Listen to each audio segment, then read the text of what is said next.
Hey, Lemon. Congratulations on grabbing first.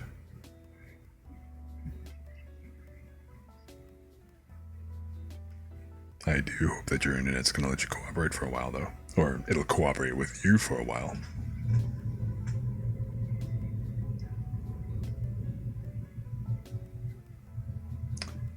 And I should have turned off my HVAC. Whoops, hang on.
So, hello and welcome. My name is Krisaneru, and I am just kicking back with another chill vibe tonight. So, this is your first time here, welcome to the chill zone. Hope you can just kind of come in. We just do comfy streams here. Maybe a little bit of sleepy time, maybe a little bit of like different types of ASMR, kind of like reading ASMR, or maybe a cozy game or something like that. Whatever we can do to just go ahead and vibe and hang out. So this is just a place to kick back, relax, unwind, and just, you know what? Forget about all the other crap and bull that you had to deal with all day long, and just kind of come in here and just relax, you know? So, of course, we are completely lurk friendly here. Feel free to hang out, lurk, and just do whatever else, you know? I kind of like to joke, like, you know what? If listening to me puts you to sleep, then you know what? I'm doing my job properly. So, anyway, my voice, does seem a little bit fried today for some reason. I don't know exactly why it is, but I guess we'll just have to kind of roll with it. It's kind of a shame though, because I was thinking that maybe I might be able to go ahead and do things like some script reading today, but you know what, it's going to be a pain in the ass, so if it is a pain, then you know what we'll do, I'll just want to play more games and stuff. Either way, you know, so I've been on this kick lately, doing for the last several days I've been playing American Truck Simulator, and also a little bit of like Euro Truck Simulator too. You know, just I like to joke and call it like road trip ASMR, because you know a lot of people like to actually kick back and just on a nice long drive or whatever else, it's something kind of soothing and whatever else, just listening to the driving sound and just being on like an open highway and whatever else, and just kind of dozing off as a passenger, of course. You know, I can tell you from experience, it's not a good idea to fall asleep while driving. In fact, that's something that should definitely be avoided at all costs. It will never end well, let me tell you. But what I was kind of thinking, I don't know, I haven't looked at any scripts to read lately, and like I said, so I was really hoping that my voice was going to be a little bit better. It seemed okay earlier, but you know, now it's just kind of acting a little goofy, so. But I haven't looked at any kind of scripts in a minute, so I figured I'd just go take a quick look, browse through, and see what we got. Let's see if we have anything interesting here, you know? It's kind of like I was reading a lot of Zeb scripts for a while, but they've been occupied. I haven't really seen too many other scripts kind of going on.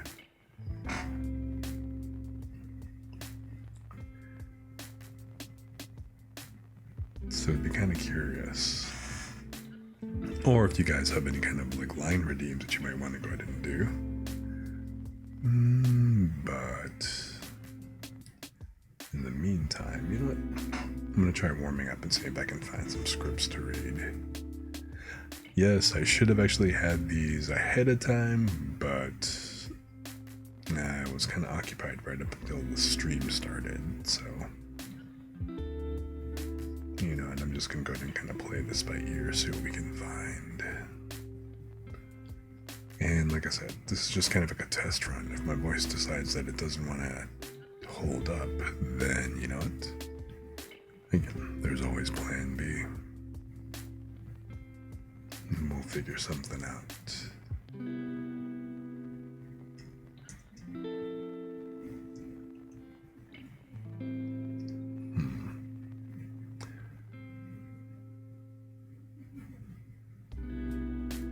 Let's see here.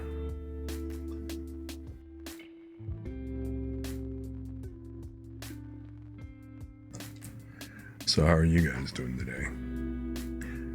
Hopefully your day wasn't so terrible, or, you know, or your night, depending on where you are on the planet, who knows.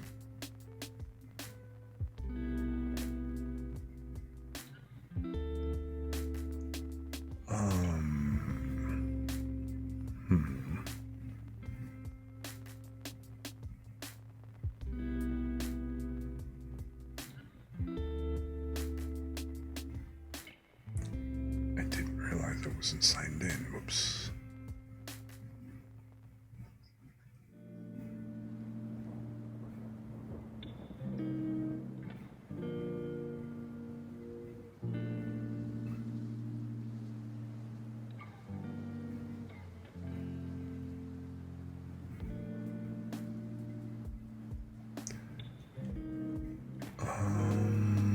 Let me see here.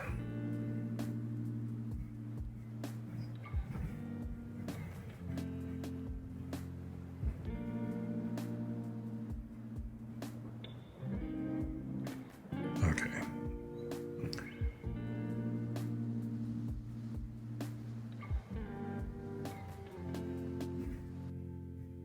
Excuse the delays. My internet connection is actually kind of slow today.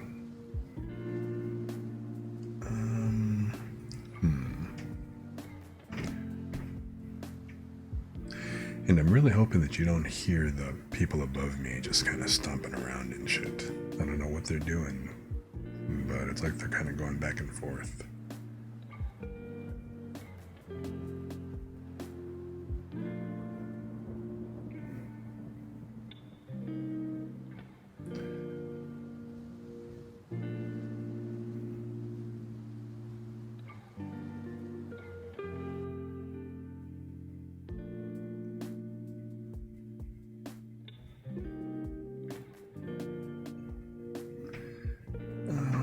So yeah, there's nothing new that's posted over here. Let's see, what about over here on the script challenge?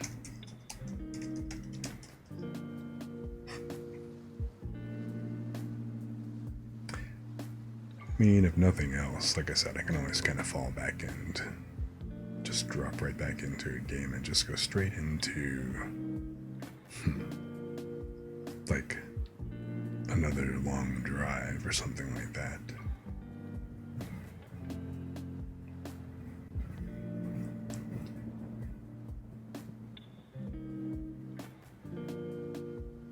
Let's see if I go to the latest.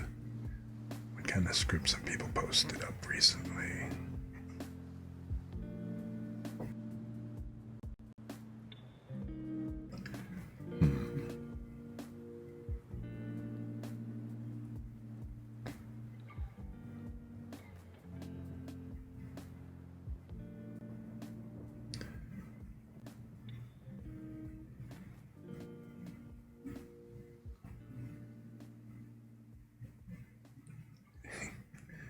And no, this is mostly a lot of people reading stuff, but there's nothing especially new.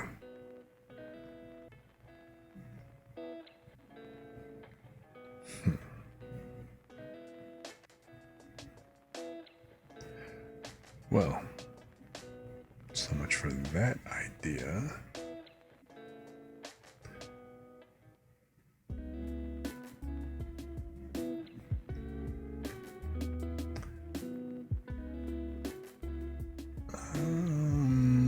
Okay, well then, since I got nothing going on over at this point,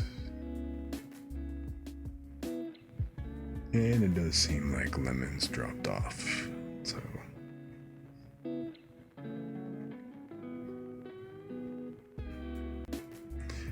plus I'm kind of curious what is up with my voice today. So again, I'm sounding kind of hoarse, but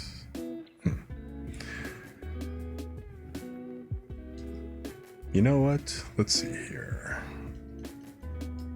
Let me try to warm up with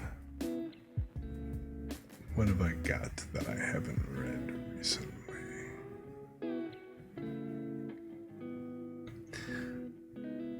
So one of the things I've actually been doing, is, at least on my free time, when I'm not actually trying to gain points and stuff in the, in ATS or anything like that, I've actually been rereading a few light novels that I've kind of gotten through, and one series that I've been going through quite a bit after I started watching season 2 that just came out, is In Another World with My Smartphone. Now, the anime, the first season of the anime, a lot of people kind of hated it, which, I honestly can't blame them, because the first 12 episodes did actually cover like the first few books, and honestly, the series is a pretty slow starter. There's a whole lot of just kind of general building and this relaxed pace where there's just not a whole lot going on, just kind of like a lot of just not quite randomness, but it's more or less how they meet up, and or at least how the initial party meets up and stuff, and it's very kind of OP slice of life-ish kind of stuff, and a lot of people aren't into that, which totally get. The series itself, though, once you actually get past that and you kind of keep reading it, it actually does get kind of interesting, but it's also kind of schizophrenic. It's an isekai story. The character is, of course, OP. It does have harem. It is a harem type of scenario. And it starts off where the MC actually winds up getting sent into, of course, an alternate world by God.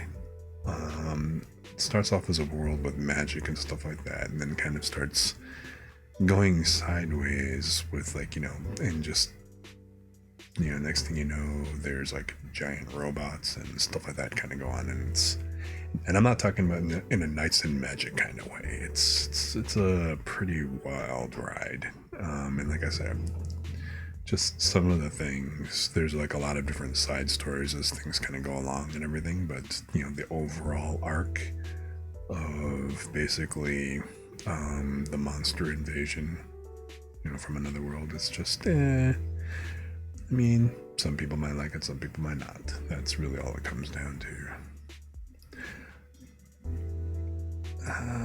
Let me see here, but what are some of the other things?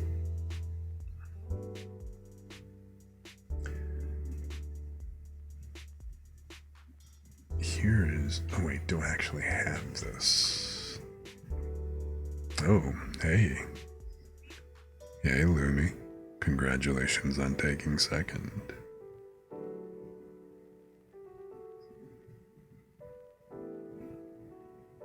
How you doing? How you feel after your stream and stuff?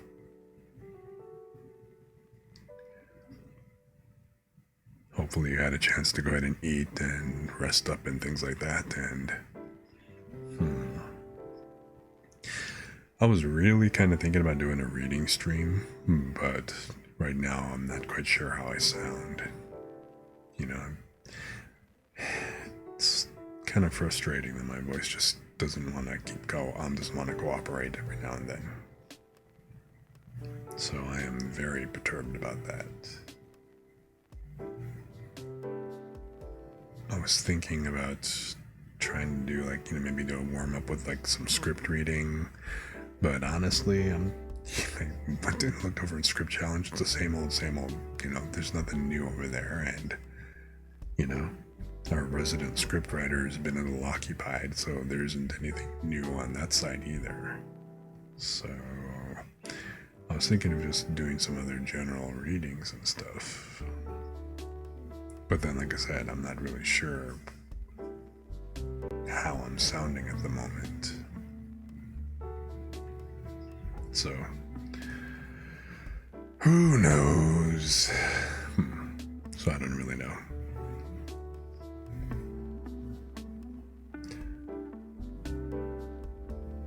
So it sounds strained but not hoarse.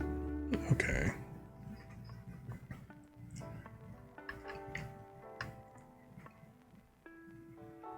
I should probably take some more time and maybe try taking longer to do more warm-ups or something like that. I'm not sure. I definitely need to keep doing more vocal exercises to make sure everything's kind of cool.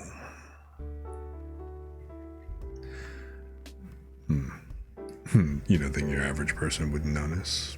Oh, but the thing is, you guys would notice. That's the thing. Or I don't know, maybe I could just kind of sit here all close to the mic like this for a bit. I don't know, what do you think?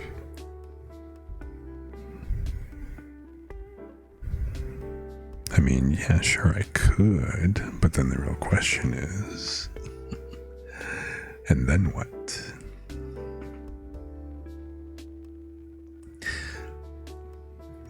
But that all being said, you know, people kind of wandering in, wandering out, just kind of hanging out. What do you think? Yes, why not? So I don't know. I was actually thinking, what if I just kind of randomly went through some of the light novels that I've kind of gone through and read recently, and maybe just pick one at random, and maybe try reading just some various first chapters.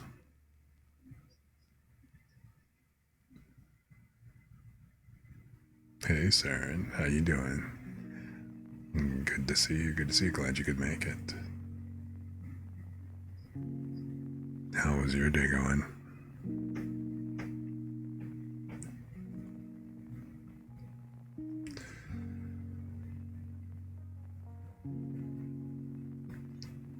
So let's see.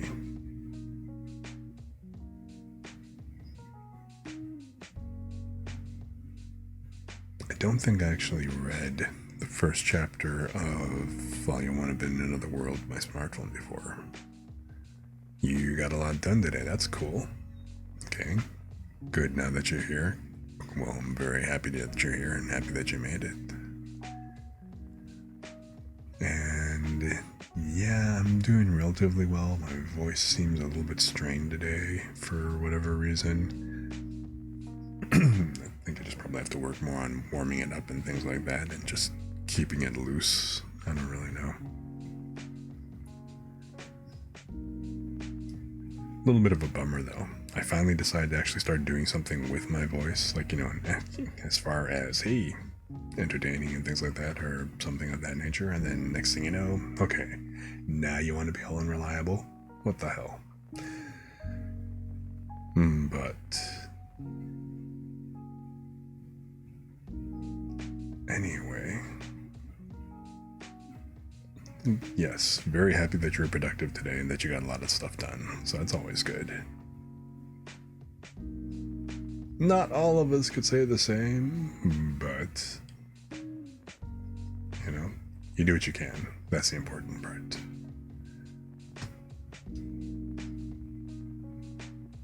So let me see here. Let me just pick one at random then. Well, maybe not quite at random.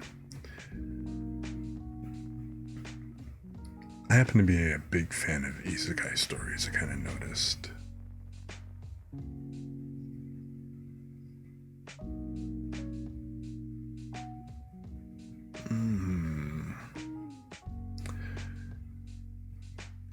Let's see. That one, nope. I don't know, what kind of things would you like to hear? And also, don't forget, I'm always open to suggestions, so if you've got something that you'd like me to actually go ahead and read, I'm always open and available to it too.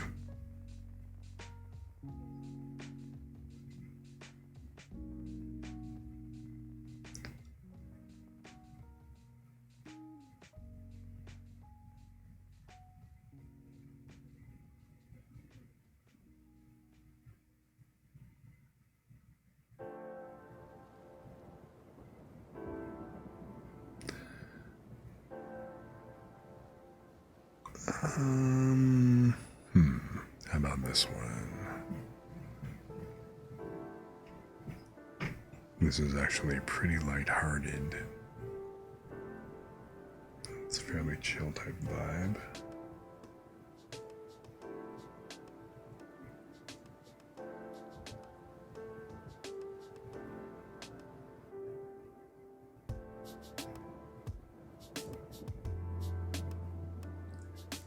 This one is called Peddler in Another World.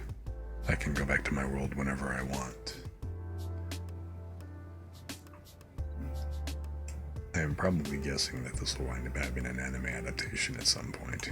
Who knows?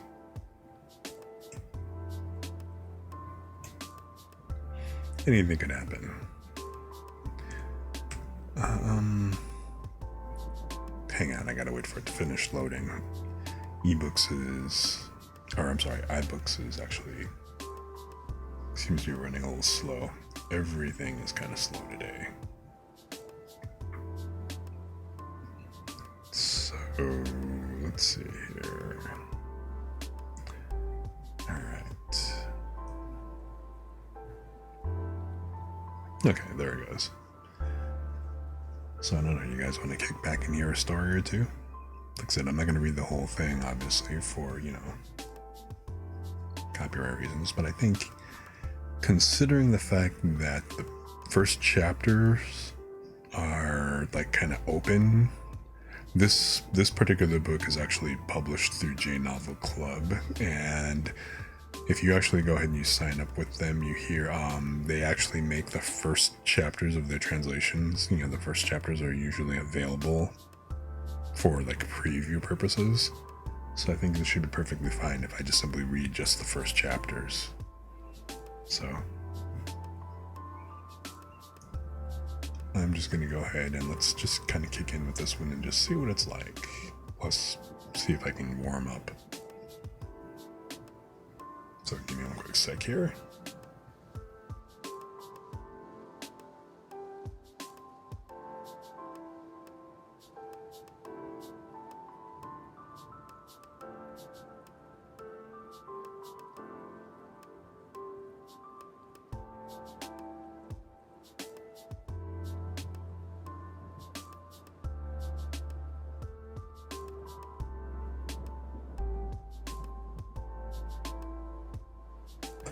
All right, so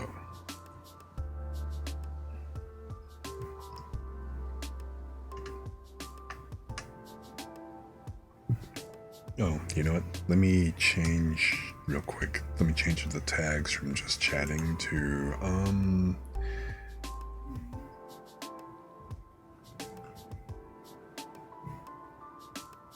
instead of road ASMR and ambient sound, let's switch this up to reading. Switch this to reading aloud and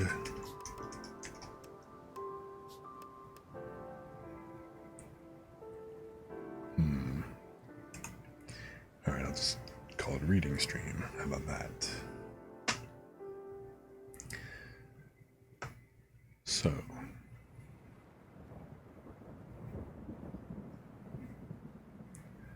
Peddler in Another World. I can go back to my world whenever I want. Volume 1. Can you guys hear me okay over the background, or is the music too loud, or is it okay? Let me know if I need to adjust the volume levels or anything like that. Especially since I'm a little quieter than usual. It's a little loud? Yeah.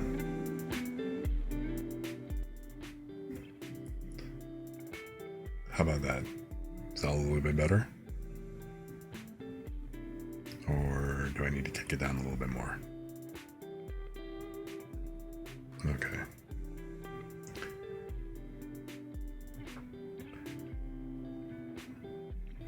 Alrighty then.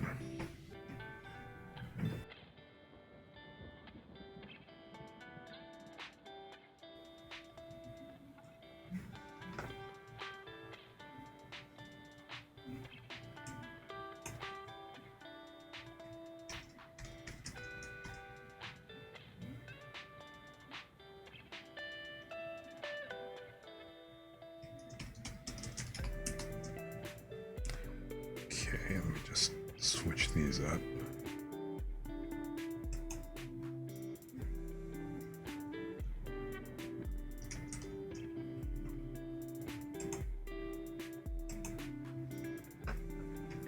Alrighty, here we go. Let's Just changing the tags over and stuff real quick.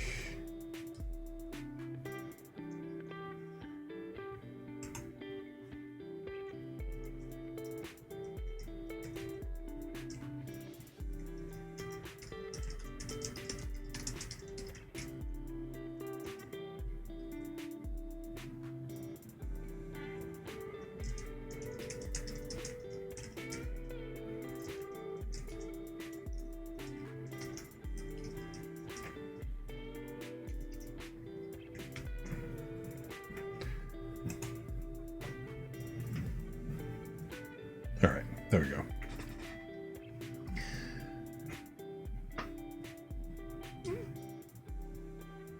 Okay, so I've got the title in, and I don't know if that was a good idea or not, but I'm only going to be reading the first chapters of the different things I do today, because again, copyright type stuff, and just to kind of keep everybody happy and whatever, and keep me out of trouble, hopefully. So anyway, let's just go ahead and preview this. Chapter 1. Hello, brand new world.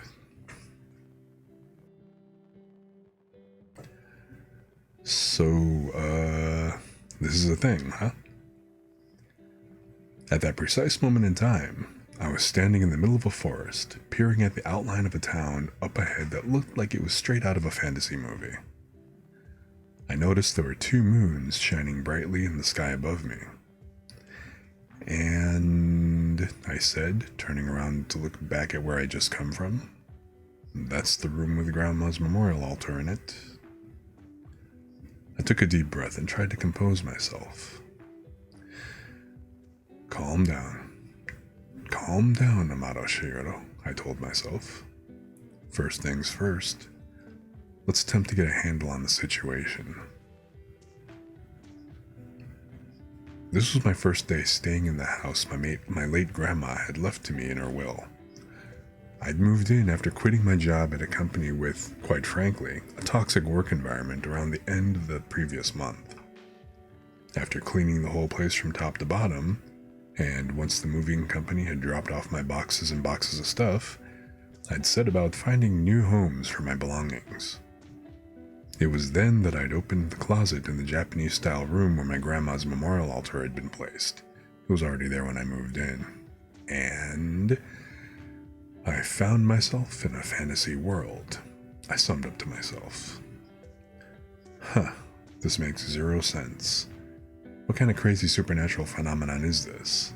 I'm probably just overtired. I went back to the Japanese-style room, closed the closet door, and headed to the kitchen to make myself a strong cup of coffee. About 10 minutes later, I headed back to the other room and went over to the closet again. And I said, opening the closet door, it's still there. Well, that proved I wasn't hallucinating.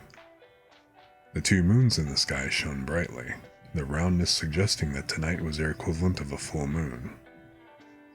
I closed the closet door once again and went over to the memorial altar to burn some incense. Hey, Grandma, did you know about this? Though, of course, she didn't answer. The portrait of her throwing peace signs just smiled at me. She'd gone missing 7 years ago, and last month, the authorities had finally declared her dead. Her sudden disappearance had initially been very hard on everyone, but by this time, our family had pretty much come to terms with the fact she was gone. Shiro, she'd once said to me, one day, Grandma will tell you her secret, alright? But despite saying that, she'd never shared her secret with me. And then she'd disappeared, leaving behind nothing but that picture of her throwing peace signs at the camera. I wonder if this is what she wanted to tell me about. I was reminiscing about Grandma when... Is that? I said, noticing an envelope poking out of a gap in the memorial altar. A letter? I reached for it, and as I pulled it out, I saw it had the words, "To my family," written on it. Wait, I said, realization washing over me. Did Grandma write this? Excuse me. I broke the seal and took out the letter inside. She did. This is her handwriting. Let's see here. Her letter started with a question. What happens if you follow this path? I scanned the contents of the letter, and a little farther down, one particular section jumped out at me. I have been hiding something from you all. I am actually a witch. 80 years ago, I left my old world of Ruffalito and came to Japan. I apologize for keeping this from you until now. I looked up from the letter and took a deep breath. Grandma, I breathed. What's with the sudden info dump? If I'd read this letter before opening the closet, I would have thought my grandma had finally lost her marbles. But given my recent discovery, I couldn't not believe her. Maybe Grandma's still alive in her home world, I wondered aloud, before immediately suppressing that faint glimmer of hope. Nah, as if. That's impossible, of course. 7 years ago, she'd already been so frail that she could barely walk, and she'd had a tendency to shiver even when she wasn't actually cold. At the time, I was still in high school, and even back then, I'd already come to terms with the fact that she probably didn't have long to live. I wonder if she died back in her home world. Either way, she wasn't here anymore. My vision started going blurry, and I quickly closed my eyes to stop the tears from coming. Now's not the time to get all depressed about it, I chastised myself. I should keep reading. I pulled myself together and read the rest of the letter, which could be summarized in 6 bullet points. The closet led to a world named Ruffaltio. While this other world wasn't as technologically advanced as Earth, mysterious powers such as magic and something simply known as skills were common there. Dangerous monsters, unlike anything on Earth, could also be found there. There were a lot of different species that could communicate with humans as well as with one another. Grandma had put a magic ring that would allow me to understand the language of this other world in the envelope, and she'd advised me to put it on. She'd also hidden 2 books from this other world behind the altar, which I'd be able to read once I put on the ring. That was it. That was all there was. She concluded her letter with the following statement. Don't hesitate. Once you're there, you'll understand everything. Grandma, I said quietly.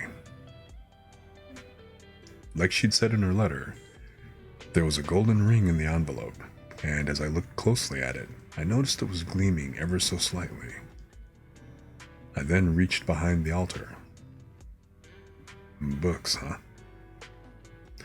There were indeed 2 books that had been placed behind Grandma's memorial altar, but a cursory glance at them was enough to tell me they were written in a language unknown to me.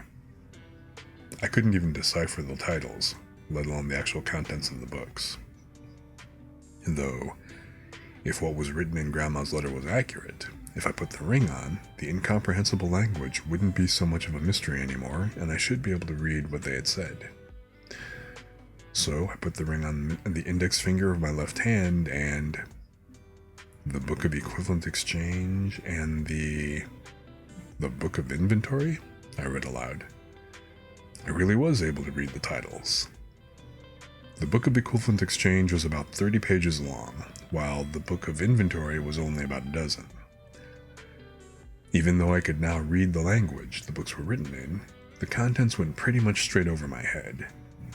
Though, once I was done reading the first of the books, a voice inside my head said, "You have obtained the skill of Equivalent Exchange."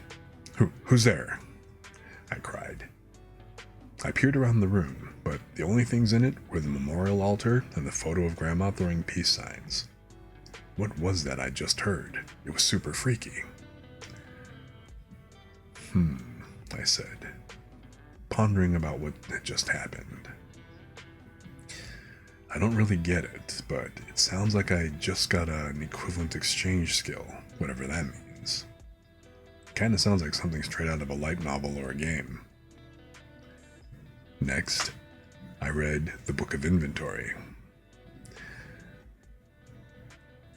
You have obtained the skill of inventory, the voice said again. Seems like every time I obtain a skill, I hear that voice, I surmised. A ring that allowed the wearer to understand the language of the other world, a skill called equivalent exchange, and a skill called inventory. Now that I've attained all of these, what was I supposed to do next? To be honest, after quitting my job, I was free to do what I liked. On top of that, I'd taken the company to court and finally managed to get them to pay me for all the overtime I'd worked, as well as compensation for the living hell my former boss had put me through, which meant my savings had almost doubled. I'd been thoroughly exploited by that awful company, to the extent that it had taken a serious toll on my health, and I had no intention of looking for another job until I'd received every last bit of unemployment insurance money due to me. That meant I could take it easy and lead a nice quiet life in the slow lane for a little while. Or, well, that had been the plan right up until I'd learned my closet was a gateway to another world. I recalled the last line of Grandma's letter. Don't hesitate. Once you're there, you will understand everything. I crossed my arms and muttered, so what do I do now?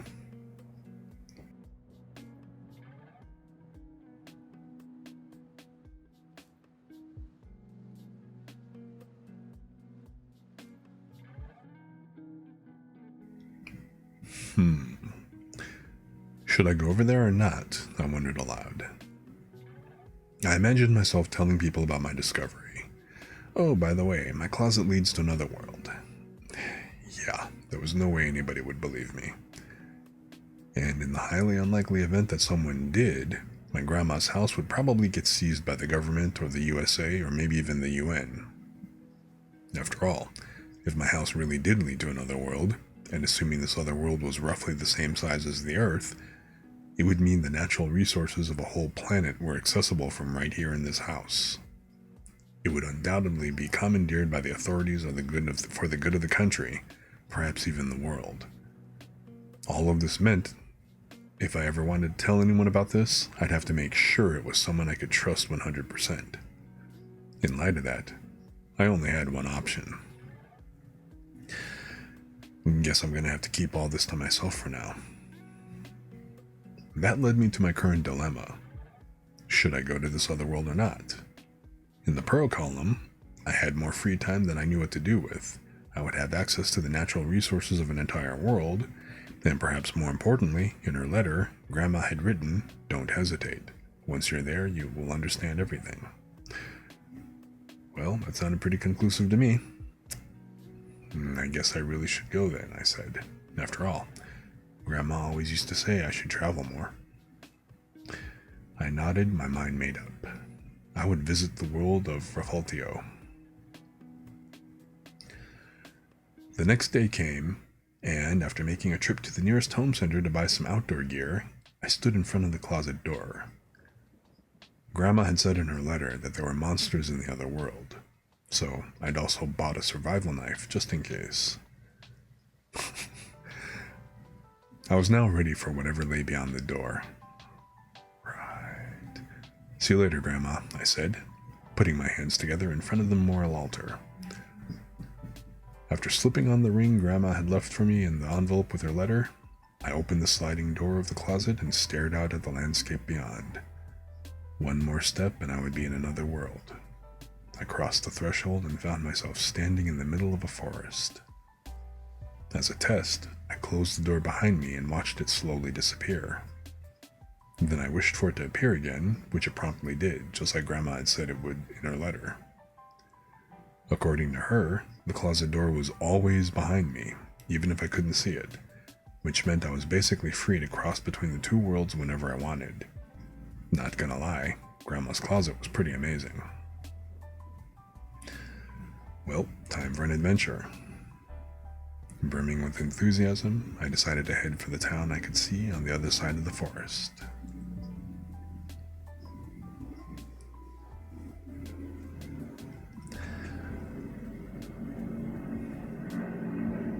Ooh. Hope you guys can't hear that. Yes, he can go back and forth between the worlds whenever he wants. It's basically just a portal between the worlds. In his grandmother's closet.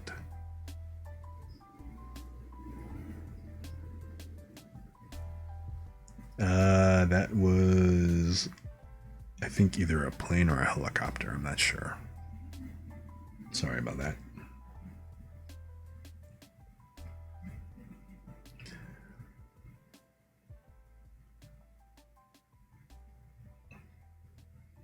So yeah, you can kind of tell what type of story this is shaping up to be pretty quickly.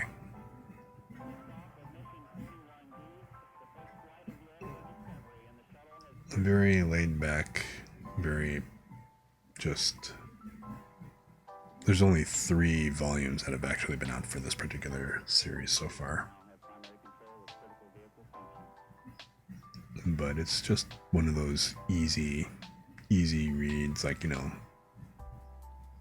major conflicts or anything kind of going on, just kind of one of those, like,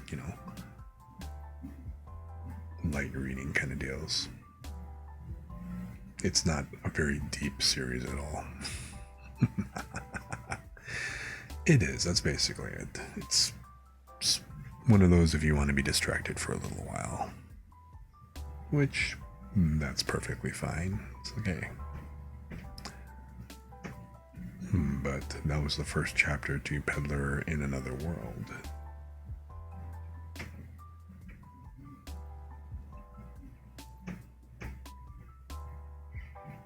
So, it does seem like a pretty much of a slow starter. I really kind of think that with a lot of these books and stuff, or a lot of these stories, you probably have to read like the first 3 chapters to kind of really, yeah, unless you get a very solid hook in the first chapter, you're probably not going to really kind of just make an assumption one way or the other if it's something that you're really going to want to run with. Probably for like the first 3 or 4 chapters maybe. But then I think that just also kind of depends on the writing and stuff overall.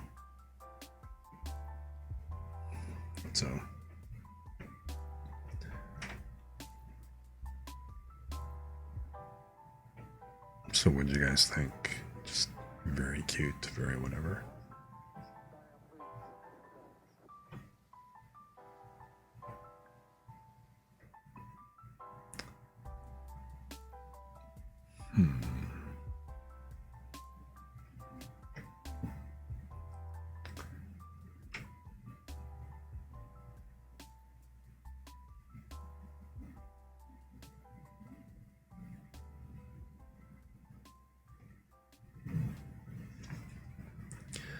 So let's see here. What's another one?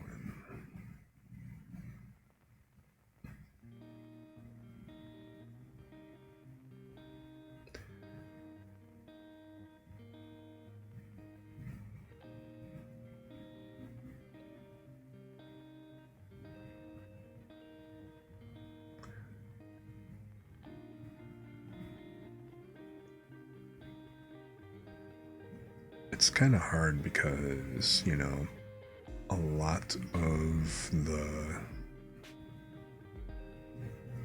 like I said, a lot of the books you kind of have to really read more than just the first chapter to kind of really get a good idea of it.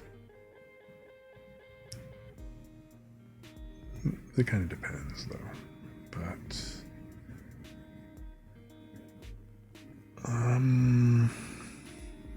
so you guys want to hear another one, or is there something else you want me to read? You want to hear?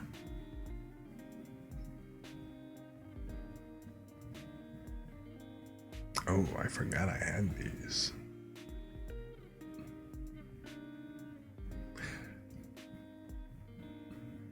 Are you guys familiar with Terry Brooks, The Magic Kingdom of Landover? I actually love that book series. You are not. Terry Brooks. Okay. So, Magic Kingdom of Landover is, I don't know if I'd call it a classic, but I thought it was actually pretty well known in the genre. Because like a lot of people that I knew actually knew of the book, but it's a really cool story.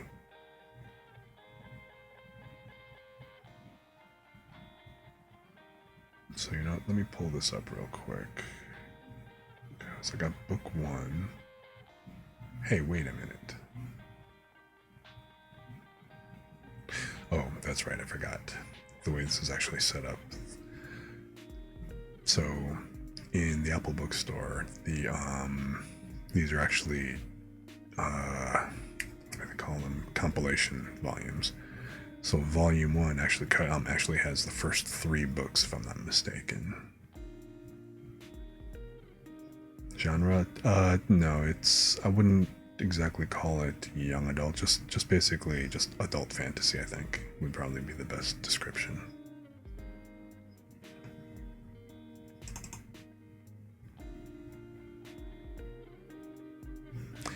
Oh, I didn't open it in here, so I'd have to download it again. Hang on a second.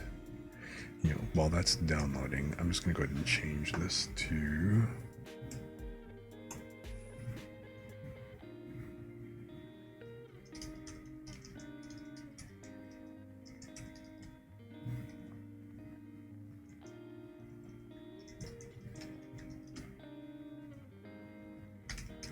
keep it more generic.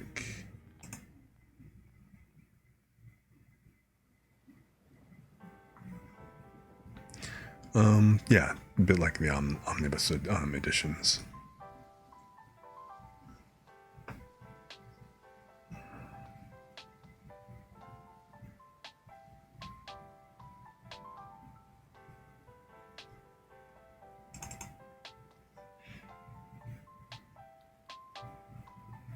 Pretty sure that I thought I'd left off.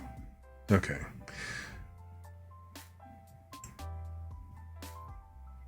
So, like I said, there are several different books.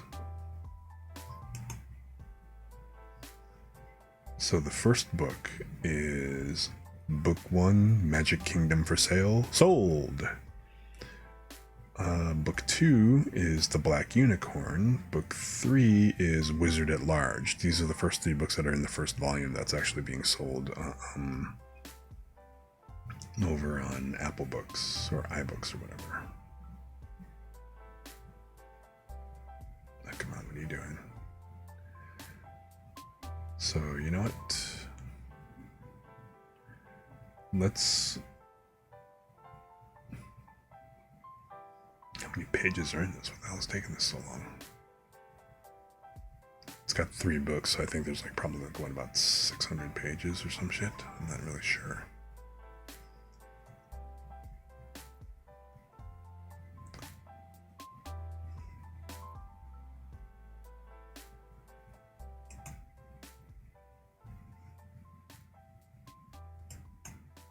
Oh, there you go. Oh, yeah, 939 pages.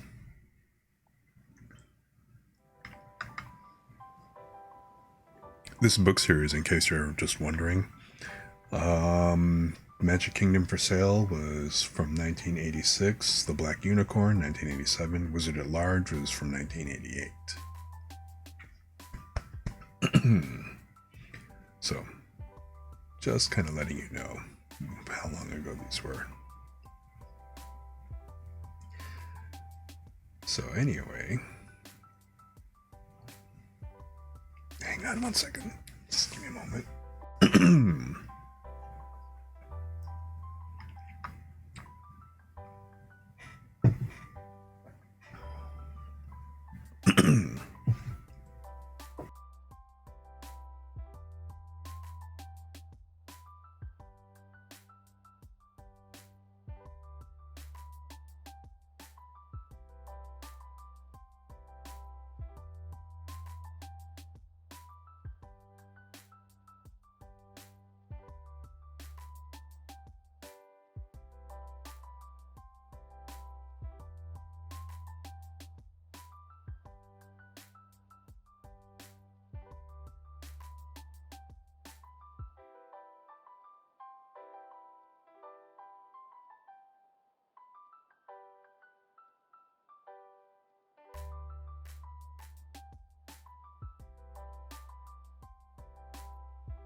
Are you serious? Damn it.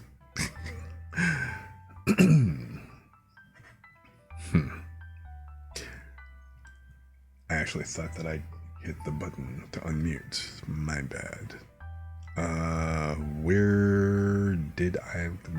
What was the last thing you heard? You literally didn't hear any of it?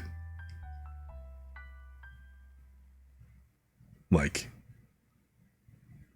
any of the first, literally the beginning. Up to what point? Yeah, craters. Sorry about that.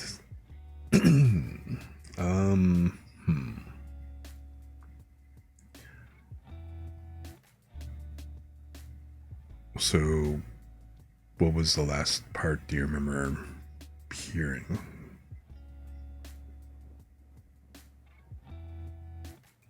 Just the part about the wish book?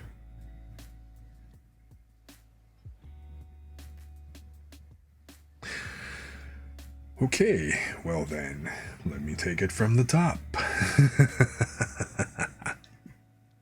And you know what? Okay. So I got an ad starting up real quick. No, that's okay. That was my damn fault because apparently the unmute button didn't register or something, or I didn't hit it hard enough or whatever. But, so let me do this. I'm going to go ahead and take a quick break, grab some tea and stuff. I will be back in a quick moment. Hopefully the tea will help even out my voice too. So, yeah, I will be right back.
Okay, and I am back.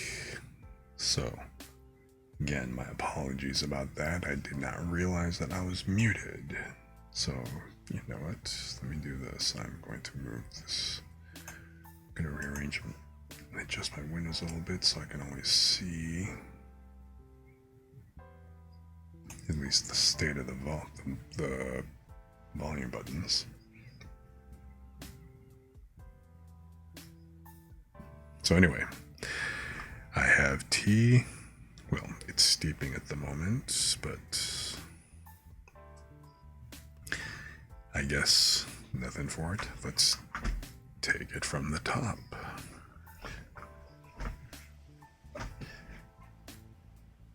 So now again, this is the first chapter of the Magic Kingdom of Landover series. Book 1, Magic Kingdom for Sale, sold.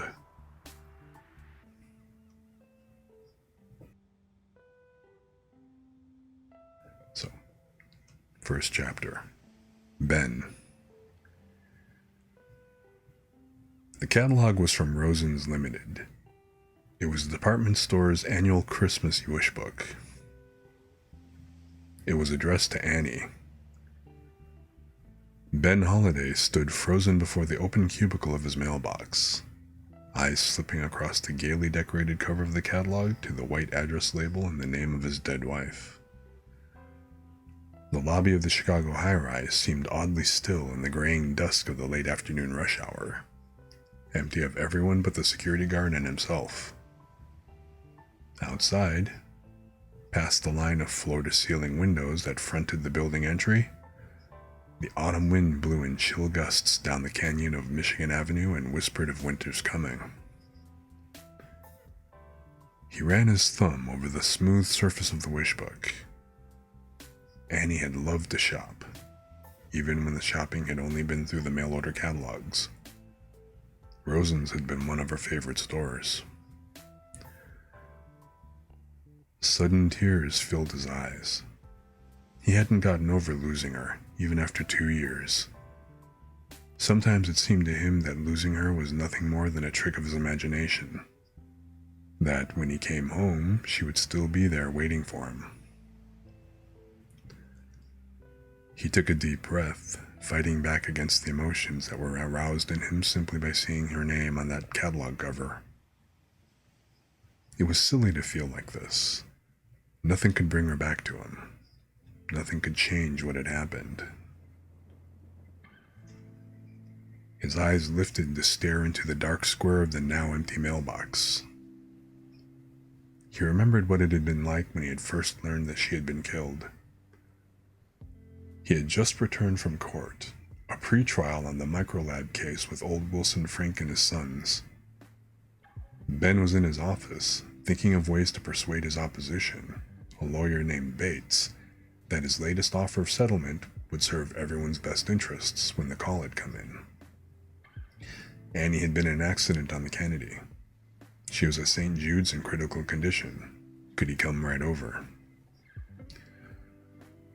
He shook his head. He could still hear the voice of the doctor telling him what had happened. The voice had sounded so calm and rational. He had known at once that Annie was dying. He had known instantly. By the time he had gotten to the hospital, she was dead. The baby was dead too. Annie had only been 3 months pregnant. Mr. Holliday? He looked around sharply, startled by the voice.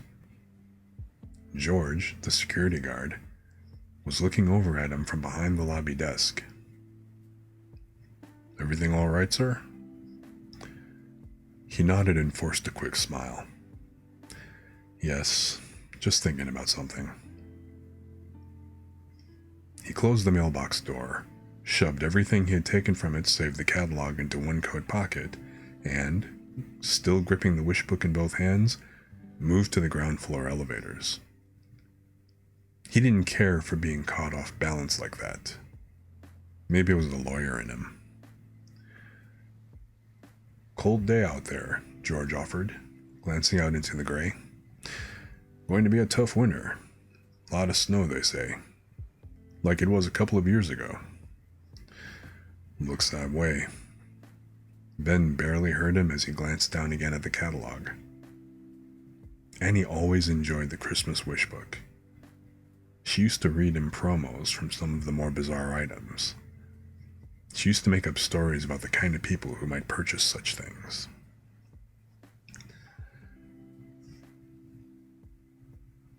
Oh. He pushed the elevator call button and the doors opened immediately. "Have a nice evening, sir," George called after him.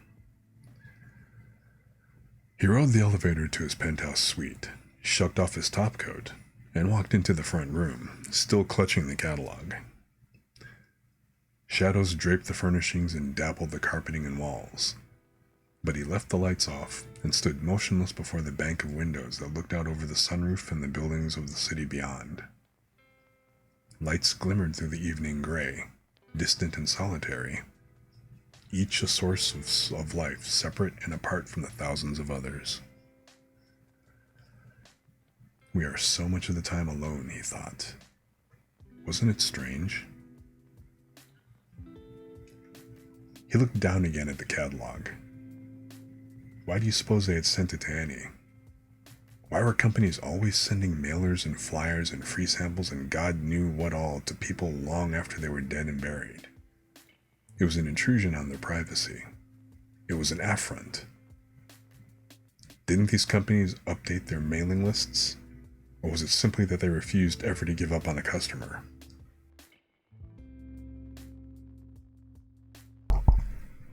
He checked his anger and instead smiled, bitter, ironic.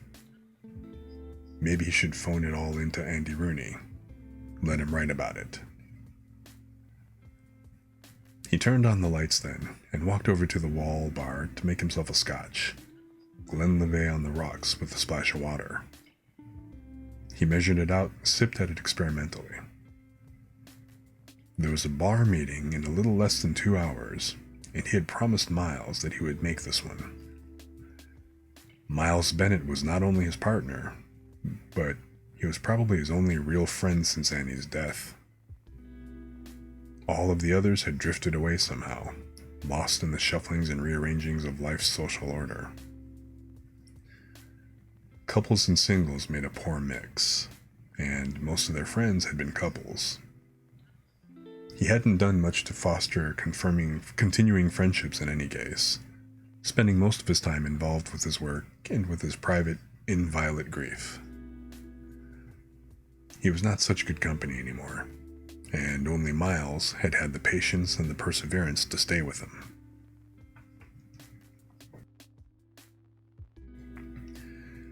He drank some more of the scotch and wandered back again to the open windows. The lights of the city winked back at him. Being alone wasn't so bad, he reasoned. That was just the way of things. He frowned. Well, that was his way in any case. It was his choice to be alone. He could have found companionship again from any one of a number of sources. He could have reintegrated himself into almost any of the city's myriad social circles.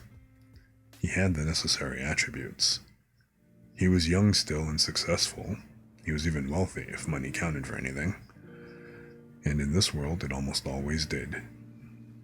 No, he didn't have to be alone. And yet he did, because the problem was that he really didn't belong anyway. He thought about that for a moment, forced himself to think about it. It wasn't simply his choosing to be alone that kept him that way. It was almost a condition of his existence. The feeling that he was an outsider had always been there.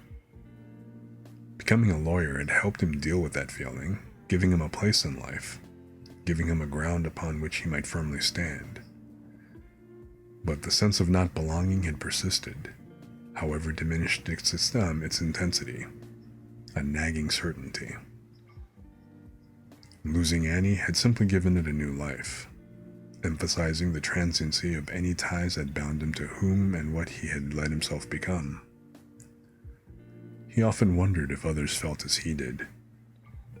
He supposed they must. He supposed that to some extent everyone felt something of the same displacement, but not as strongly as he suspected. Never that strongly.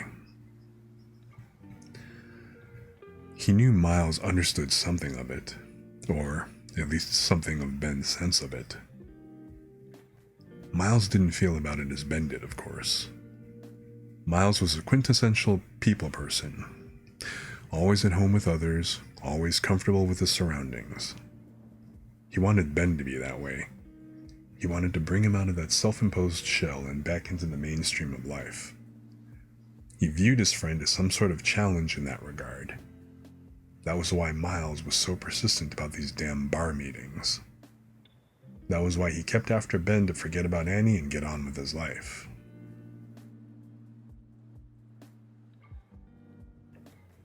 He finished the scotch and made himself another. He was drinking a lot lately, he knew. Maybe more than was good for him. He glanced down at his watch. 45 minutes had gone by. Another 45 and Miles would be there, his chaperone for the evening. He shook his head distastefully. Miles didn't understand nearly as much as he thought he did about some things. Carrying his drink, he walked back across the room to the windows, stared out a moment, and turned away, closing the drapes against the night. He moved back to the couch, debating on whether to check the answer phone, and saw the catalog again. He must have put it down without realizing it. It was lying with the other mail on the coffee table in front of the sectional sofa, its glossy cover reflecting sharply in the lamplight. Rosen's Limited, Christmas Wish Book.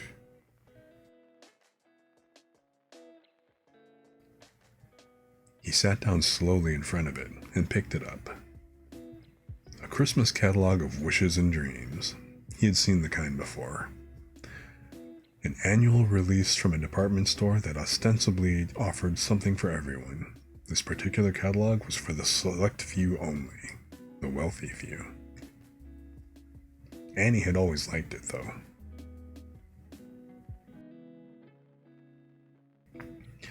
Slowly, he began to page through it. The offerings jumped out at him, a collection of gifts for the hard to please, an assortment of oddities that were essentially one of a kind and could be found nowhere but in the wish book. Dinner for two in the private California home of a famous movie star, transportation included. A 10-day cruise for 60 on a yacht, fully crewed and catered to order. A week on a privately owned Caribbean island, including the use of wine cellar and fully stocked larder. A bottle of 150-year-old wine.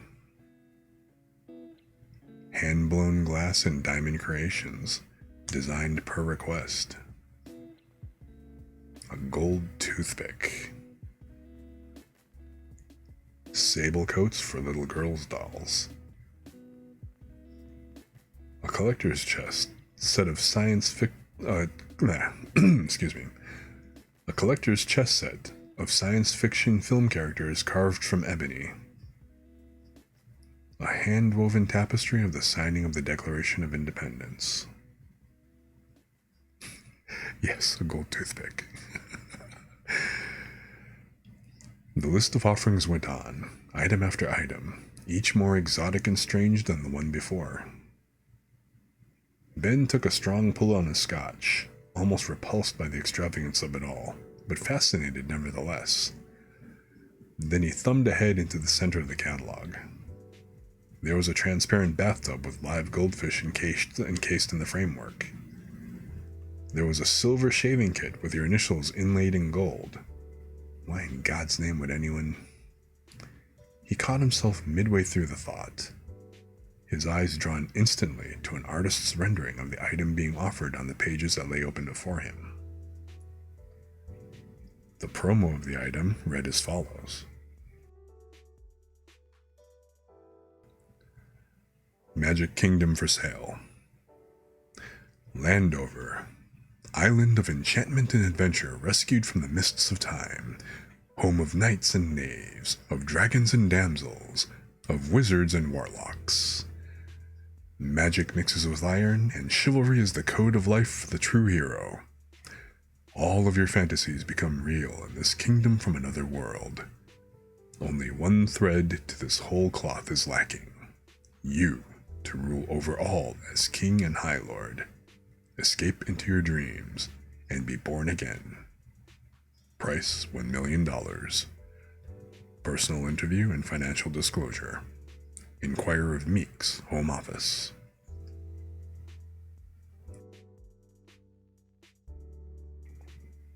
That was all it read. The artist's colorful rendering depicted a knight on horseback engaged in battle with a fire-breathing dragon.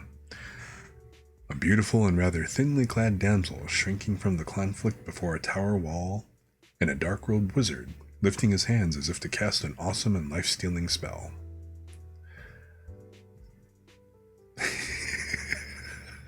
Yes, it was. Some creatures that might have been elves or gnomes or some such scampered about in the background, and the towers and parapets of great castles loomed against a gathering of hills and mists. It had the look of something out of King Arthur and the Knights of the Round Table. This is nuts, he muttered almost without thinking. He stared at the item in disbelief, certain that he must be mistaken. Then he read it again. He read it a third time. It read the same. He finished his scotch in a single gulp and chewed on the ice, irritated with the nonsensicality of the offering. $1 million for a fairy tale kingdom? It was ridiculous. It had to be some kind of joke. He threw down the catalog, jumped to his feet, and crossed to the bar to mix himself a fresh drink. He stared momentarily at his reflection in the mirrored cabinet. A man of medium height, lean, trim, and athletic looking, his face rather drawn, with high cheekbones and forehead, slightly receding hairline, hawk nose, and piercing blue eyes. He was a man of 39 going on 50, a man on the verge of passing into middle age too young. Escape into your dreams. He crossed back to the couch, placed the drink on the coffee table, and picked up the wish book once more. Again, he read the item on Landover. He shook his head. No such place could possibly exist. The promo was a tease, a hype. What the car business called puffing. The truth was masked in the rhetoric. He chewed gingerly at the inside of his lip. Still, there wasn't all that much rhetoric being used to promote the item. And Rosen's was a highly respected department store. They were not likely to offer anything that they could not deliver, should a buyer appear. He grinned. What was he thinking? What buyer? Who in his right mind would even consider... But of course he was questioning himself now. He was the one considering. He had been standing there, drinking his drink and thinking about how he didn't belong. And when he had picked up the wish book, the item on Landover had caught his attention right away. He was the one who felt himself the outsider in his own world, who had always felt himself the outsider, who was seeking always a way to escape what he was. And now, here was his chance. His grin broadened. This was crazy. He was actually contemplating doing something that no sane man would even think twice about. The scotch was working its way to his head now, and he got up again to walk it off. He looked at his watch, thinking of Miles, and suddenly he didn't want to go to that bar meeting. He didn't want to go anywhere. He walked to the phone and dialed his friend. Bennett, the familiar voice answered. Miles, I've decided not to go tonight. Hope you don't mind. There was a pause. Doc, is that you? Yeah, it's me. Miles loved to call him Doc, ever since the early days when they went up against Wells Fargo on that corporate buyout. Doc Holliday, courtroom gunfighter.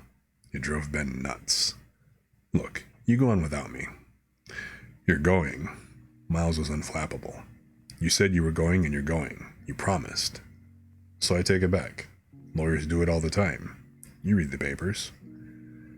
Ben, you need to get out. You need to see something of the world besides your office and your apartment, however lavish the two may be. You need to let your colleagues in the profession know that you're still alive. You tell them I'm alive. Tell them I'll make the next meeting for sure. Tell them anything, but forget about me for tonight. There was another pause, this one longer. Are you alright? Fine, but I'm in the midst of something. I want to stay with it. You work too hard, Ben. Don't we all? See you tomorrow. He placed the receiver back on the cradle before Miles could say anything further. He stood staring down at the phone. At least he hadn't lied. He was in the midst of something, and he did want to stay with it, however crazy it might be. He took a drink of the scotch. If Annie were there, she would understand. She had always understood his fascination with puzzles and challenges that others might simply step around. She had shared so much of that with him. He shook his head. Of course, if Annie were there, none of this would be happening. He wouldn't be thinking about escaping into a dream that couldn't possibly be. He paused, struck by the implication of that thought. Then, holding his drink in his hand, he crossed back to the sofa, picked up the catalog, and began reading once more.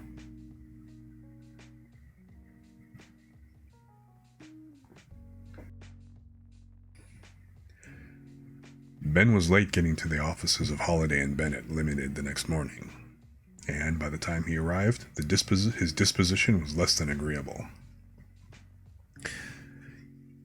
He had scheduled an early appearance on a merger contest and gone straight to the courts building from home, only to discover that somehow his setting had been removed from the docket. The clerks had no idea how this had happened. Opposing counsel was nowhere to be found, and the judge presiding simply advised him that a resetting would be the best solution to the dilemma. Since time was of the essence in the case in question, he requested an early setting, only to be told that the earliest setting possible was in 30 days. Things were always busiest with the approach of the holiday season, the motions clerk announced unsympathetically. Unimpressed with an explanation he had heard at least 20 times already that November, he requested a setting for a preliminary injunction, only to be told that the judge hearing stays and pleas for temporary relief was vacationing for the next 30 days at some ski resort in Colorado, and it hadn't been decided yet who would bear his docket load while he was gone. A decision on that would probably be made by the end of the week, and he should check back then. The looks directed at him by clerks and judge alike suggested that this was the way of things in the practice of law, and that he, of all people, ought to realize it by now. He ought, in fact, simply to accept it. He did not choose to accept it, however, did not care in the least to accept it, and was, by God, sick and tired of the whole business. On the other hand, there was not very much he could do about it. So, frustrated and angered, he went on to work, greeted the girls in the reception area with a mumbled good morning, picked up his phone messages, and retired to the confines of his office to fume. He had enjoyed less than 5 minutes of that when Miles appeared through the doorway. Well, just a little ray of sunshine this morning, aren't we? His friend needled cheerfully. Yeah, that's me, he agreed, rocking back in his desk chair. Joy to the world. Hearing didn't go well, I gather? Hearing didn't go at all. Some incompetent took it off the call. Now I'm told it can't be put back on until hell freezes over and cows fly. He shook his head. What a life. Hey, it's a living. Besides, that's the way it all works. Hurry up and wait. Time is all we've got. Well, I'm fed up to the teeth with it. Miles moved over to occupy one of the client chairs that fronted the long oak desk. He was a big man, heavy through the middle, thick dark hair and mustache lending maturity to an almost cherubic face. His eyes, perpetually lidded at half-mast, blinked slowly. Know what your problem is, Ben? I ought to. You've told me often enough. Then why don't you listen? Quit spending all your time trying to change the things you can't. Miles, Annie's death and the way the legal system works. You can't change those kinds of things, Ben. Not now, not ever. You're like Don Quixote tilting with windmills. You're ruining your life. Do you know that? Ben brushed Miles aside with a wave of his hand. I do not know that, as a matter of fact. Besides, your equation doesn't balance. I know that nothing will bring Annie back. I've accepted that. But maybe it's not too late for the legal system, the system of justice that we used to know, the one we both went into the practice of law to uphold. You ought to listen to yourself sometime, Miles sighed. There's nothing wrong with my equation, Chief. My equation is painfully accurate. You have never accepted Annie's death. You live your life in a goddamn shell because you won't accept what's happened, as if living life that is somehow going to change things. As if living like that is somehow going to change things. I'm your friend, Ben, maybe the only one you've got left. That's why I can talk to you like this. Because you can't afford to lose me. The big man leaned forward. And all of this crap about the way things used to be in the practice of law sounds like my father telling me how he used to walk 5 miles through the snow to get to school. What am I supposed to do? Sell my car and walk to work from Barrington? You can't turn back the clock, no matter how much you might like to. You have to accept things as you find them. Ben let Miles finish without interruption. Miles was right about one thing. Only he could talk to him like this, and it was because he was his best friend. But Miles had always approached life differently than he, always preferring to blend in with his surroundings rather than to shape them, always preferring to make do. He just didn't understand that there were some things in life a man simply should not accept. Forget about Annie for the moment. Ben paused meaningfully before continuing. Let me suggest that change is a fact of life. That is a process brought about by the efforts of men and women dissatisfied with the status quo, and that is essentially a good thing. Let me also suggest that change is frequently the result of what we have learned, not simply what we have envisioned. History plays a part in change.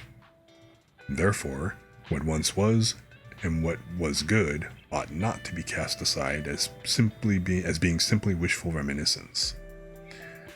Miles brought up one hand. Look, I'm not saying. Can you honestly sit there then, Miles, and tell me that you are satisfied with the direction that the practice of law in this country is taking? Can you even tell me that it is as good and true as it was 15 years ago when we entered the profession? Look at what's happened, for Christ's sake. We're bogged down in a morass of legislation and regulation that reaches from here to China, and even the judges and lawyers don't understand half of it. We used to be able to call ourselves general practitioners. Now we're lucky to be competent in 1 or 2 fields, simply because of the updating we must constantly do in order to keep ourselves current. The courts are slow and overburdened. The judges are all too mediocre lawyers put on the bench through politics. The lawyers coming out of law school view their occupation as a way to make big bucks and get their names in the paper. Forget the part about helping people. The whole profession has the worst press this side of Nazi Germany.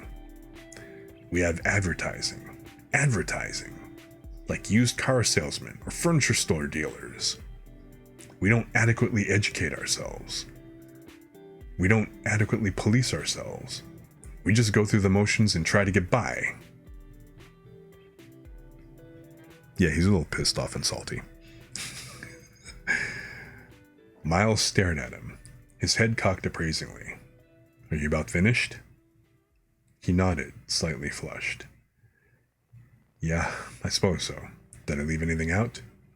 Miles shook his head. I think you covered the whole 9 yards. Feel any better? Much, thanks. Good. One final comment then. I heard everything you said. I duly recorded every word, and I happen to agree with most of it. And I say to you, nevertheless, so what? There have been thousands of speeches given, thousands of committee meetings held, thousands of articles written addressing the very problems you so eloquently outline in your tirade. And how much difference has any of it made? Ben sighed. Not much. That is understating it. Since this is so, what difference do you think you're going to make? I don't know, but that's not the point. No, I suppose it is. I don't suppose it is for you. So, what the hell? If you want to enter into one-man war with the system in an effort to change it, fine and dandy. But a little moderation in your commitment wouldn't hurt. A day off now and then for some of life's less pressing matters might give you some perspective and keep you from burning out completely. Okay? Ben nodded. Okay, yeah, okay. But I'm not good at moderation. Miles grinned. Tell me about it. Now let's talk about something else. Let's talk about last night. Believe it or not, a few people asked about you at the bar meeting. Said they missed seeing you. Hey, Selene, how are you doing? Long time no see. How have you been? Hope you're taking care of yourself and everything's going well and everything like that. We are just doing some random preview readings. Right now I'm reading The Magic Kingdom of Landover, the first book, Magic Kingdom for Sale.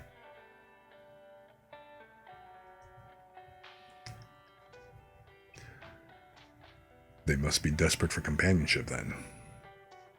Miles shrugged. Maybe. What was so important that you had to cancel out? New case? Ben thought about it for a moment, then shook his head. No, nothing new. Just something I wanted to follow up on. He hesitated. Then, impulsively, he reached down into his briefcase and pulled out the wish book. Miles, want to see something really odd? Take a look at this. He thumbed the catalog open to the item about Landover and passed it across the desk. His friend shifted forward to take it from him and then settled back again in his chair. Magic Kingdom for Sale. Landover. Island of Enchantment and Adventure. Hey, what is this? Miles fumbled to find the cover. It's a Christmas catalog, Ben explained to the big man quickly. From Rosen's Limited, out of New York. A wish book. You've seen the type. Full of one-of-a-kind gifts.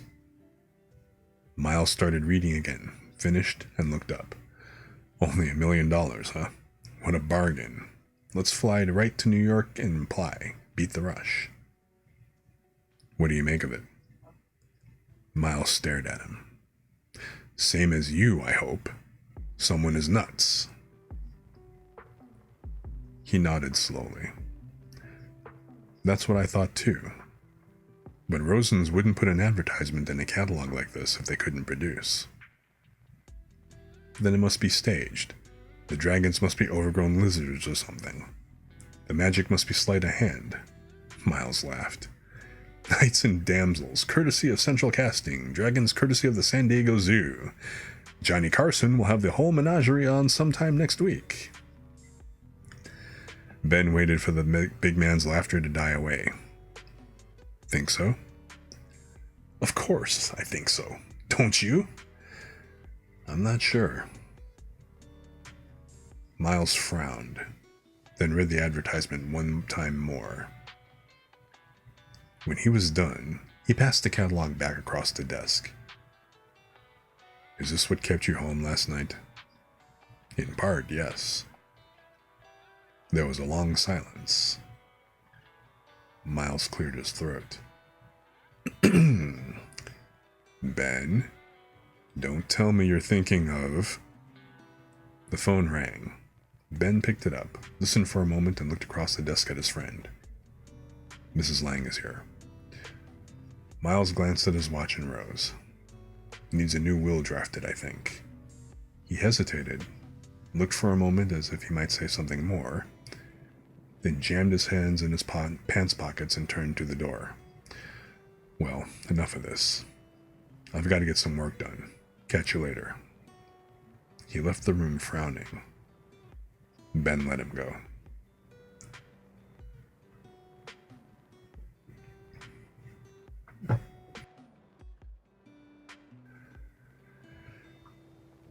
Ben left work early that afternoon and went to the health club to work out. He spent an hour in the weight room, then spent another hour on the light and heavy fighter's bags he had persuaded them to install several years back. He had been a boxer in his teens, fought out at Northside for the better part of 5 years. He had been a silver glover and could have been a gold, but other interests had taken him away and then he had gone east to school. But he still kept his hand in, even sparring a couple of rounds now and then back at Northside when he found the time. For the most part, he simply worked out, staying fit, keeping himself sharp. He had done so religiously since Annie died. It had helped him to release some of the frustration and anger. It had helped him to fill the time.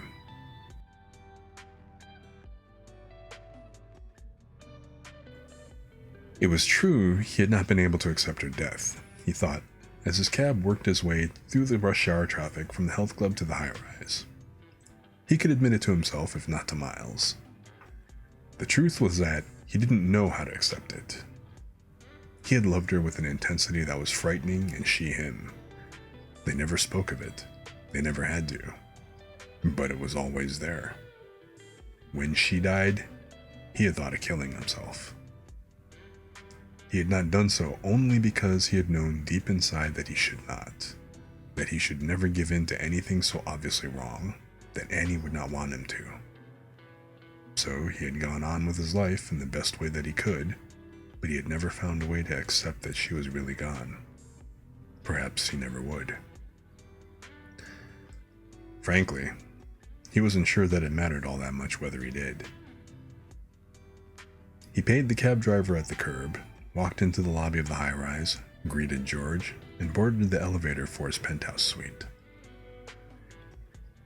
Miles saw him as a grief-stricken recluse, hiding from the world while he mourned his dead wife. Maybe that was the way everyone saw him. But Annie's death had not created the condition, it had merely emphasized it. He had been slipping back into himself more and more in recent years, dissatisfied with what he viewed as the continuing deterioration of his profession,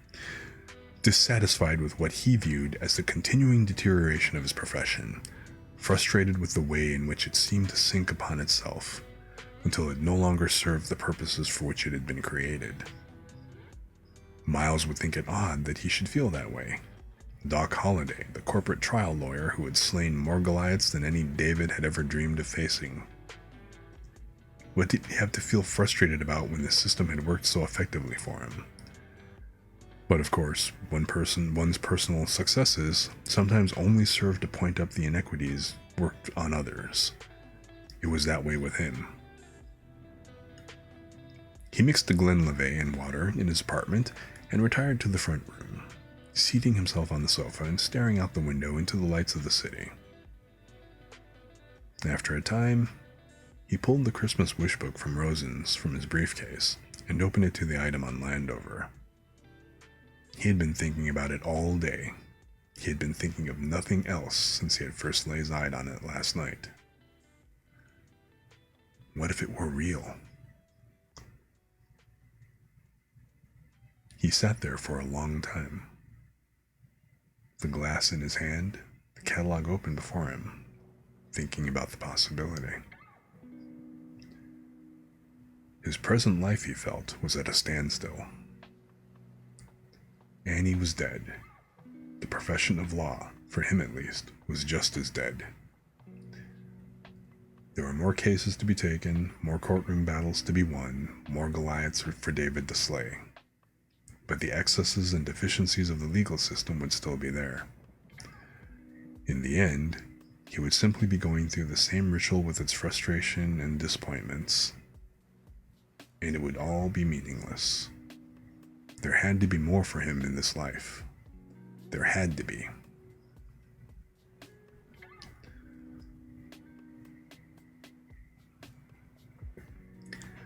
He looked at the colorful rendering of the knight in battle with the dragon, the damsel in the castle keep, the wizard casting his spell, the fairy folk looking on.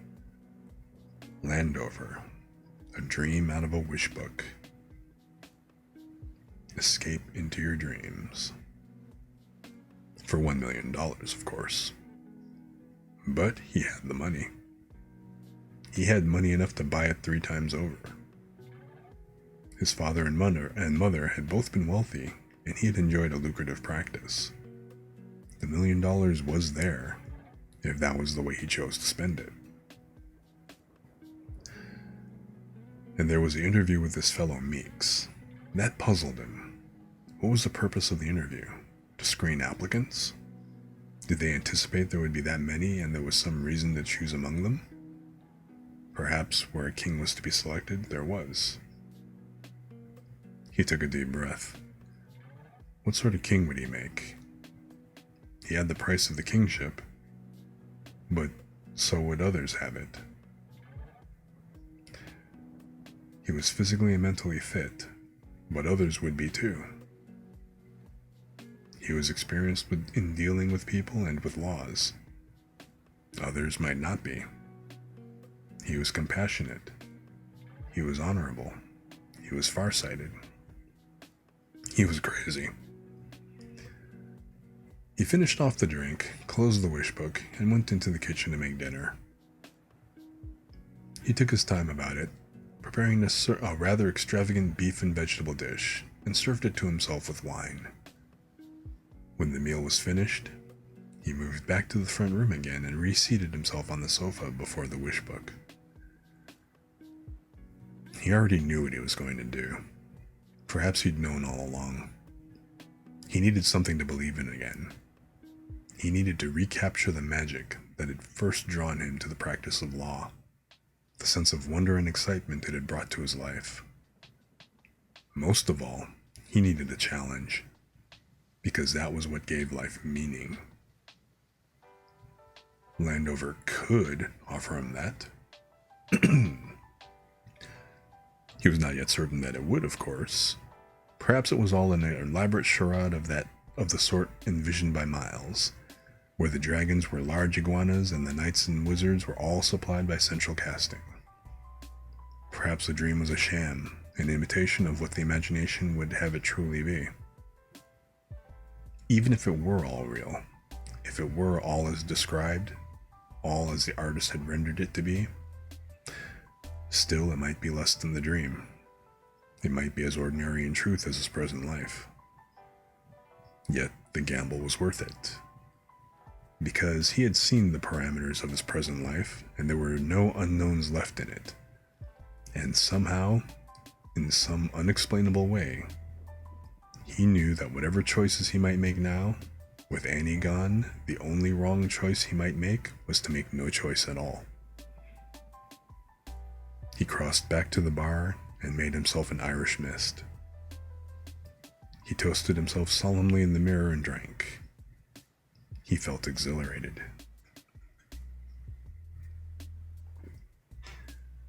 The following morning, Ben went down to the office only long enough to cancel his appointments for the remainder of that week and the next, and to wrap up a few small matters that needed immediate attention.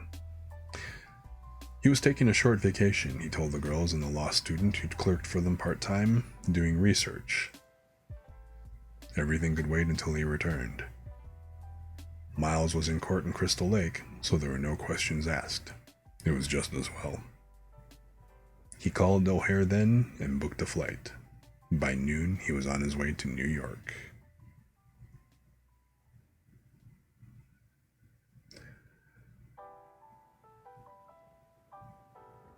So, what do you guys think so far?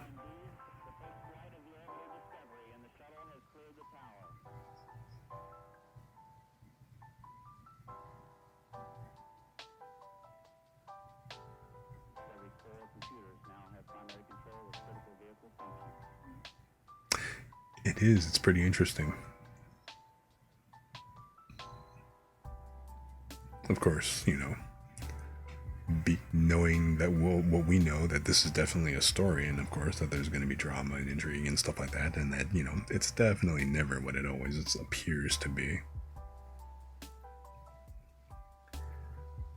But I do highly recommend the book. I read this a long time ago, and then when I saw it when I saw it on iBooks, I went ahead and got it, and I actually went and reread the first book.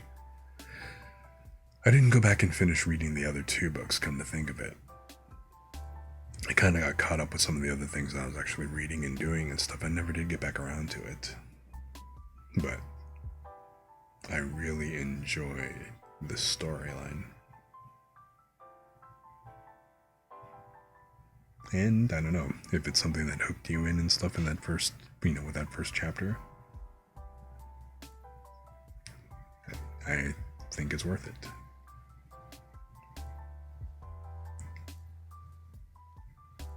I'm kind of tempted to read the next chapter. It's titled Meeks.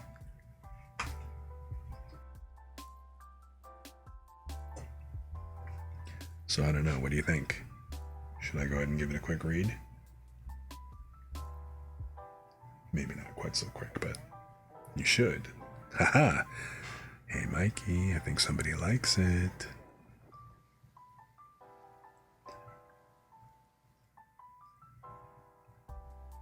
Okay, so, actually, let me check these chapters here real quick.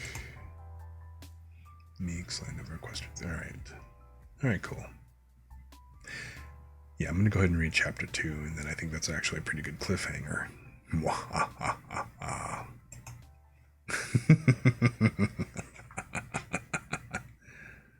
What?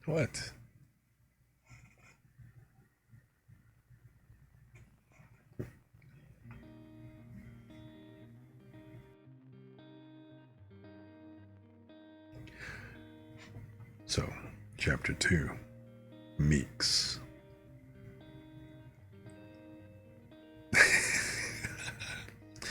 Oh, did I date myself again? Whoops.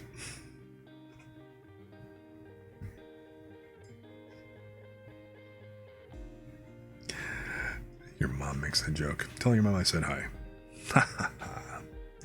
She'd understand. Your mom understands me. Wait, but anyway.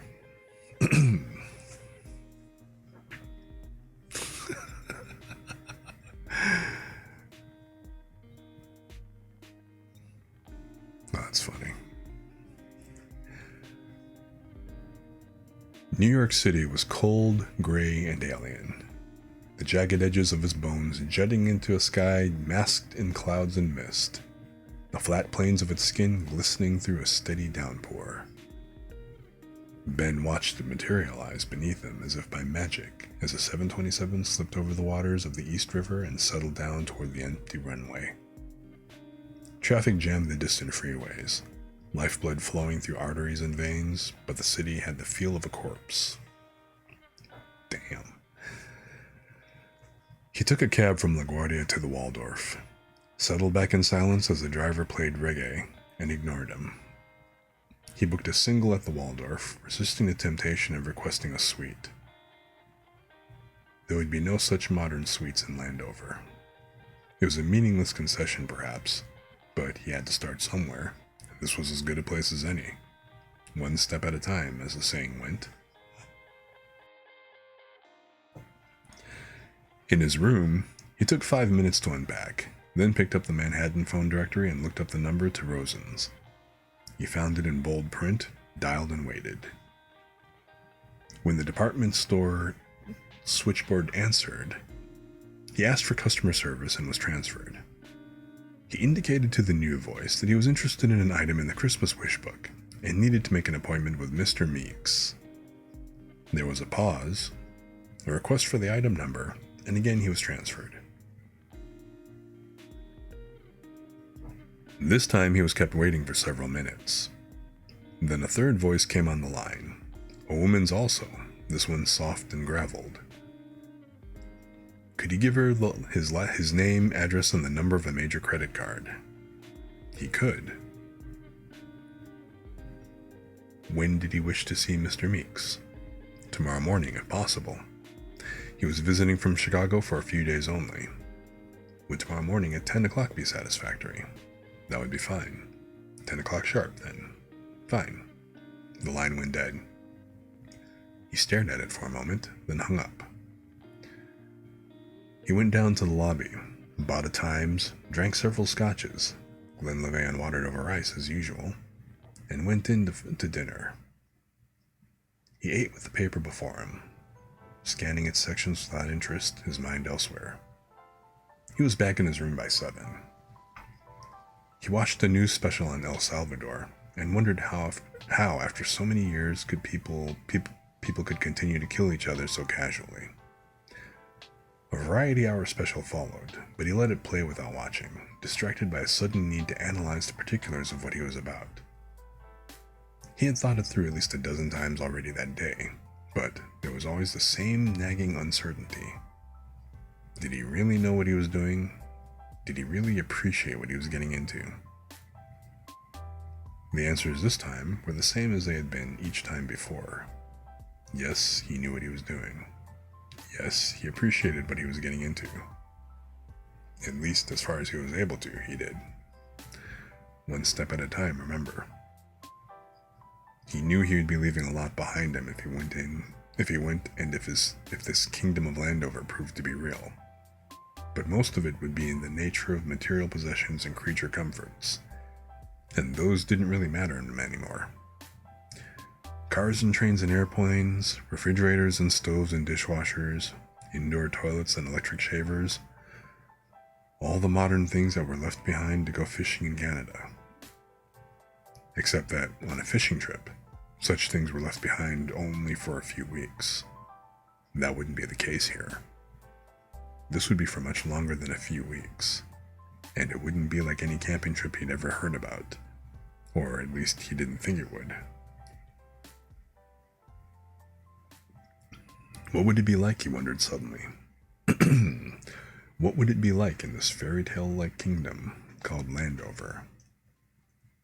This kingdom that had somehow come to be offered for sale in a department store catalog.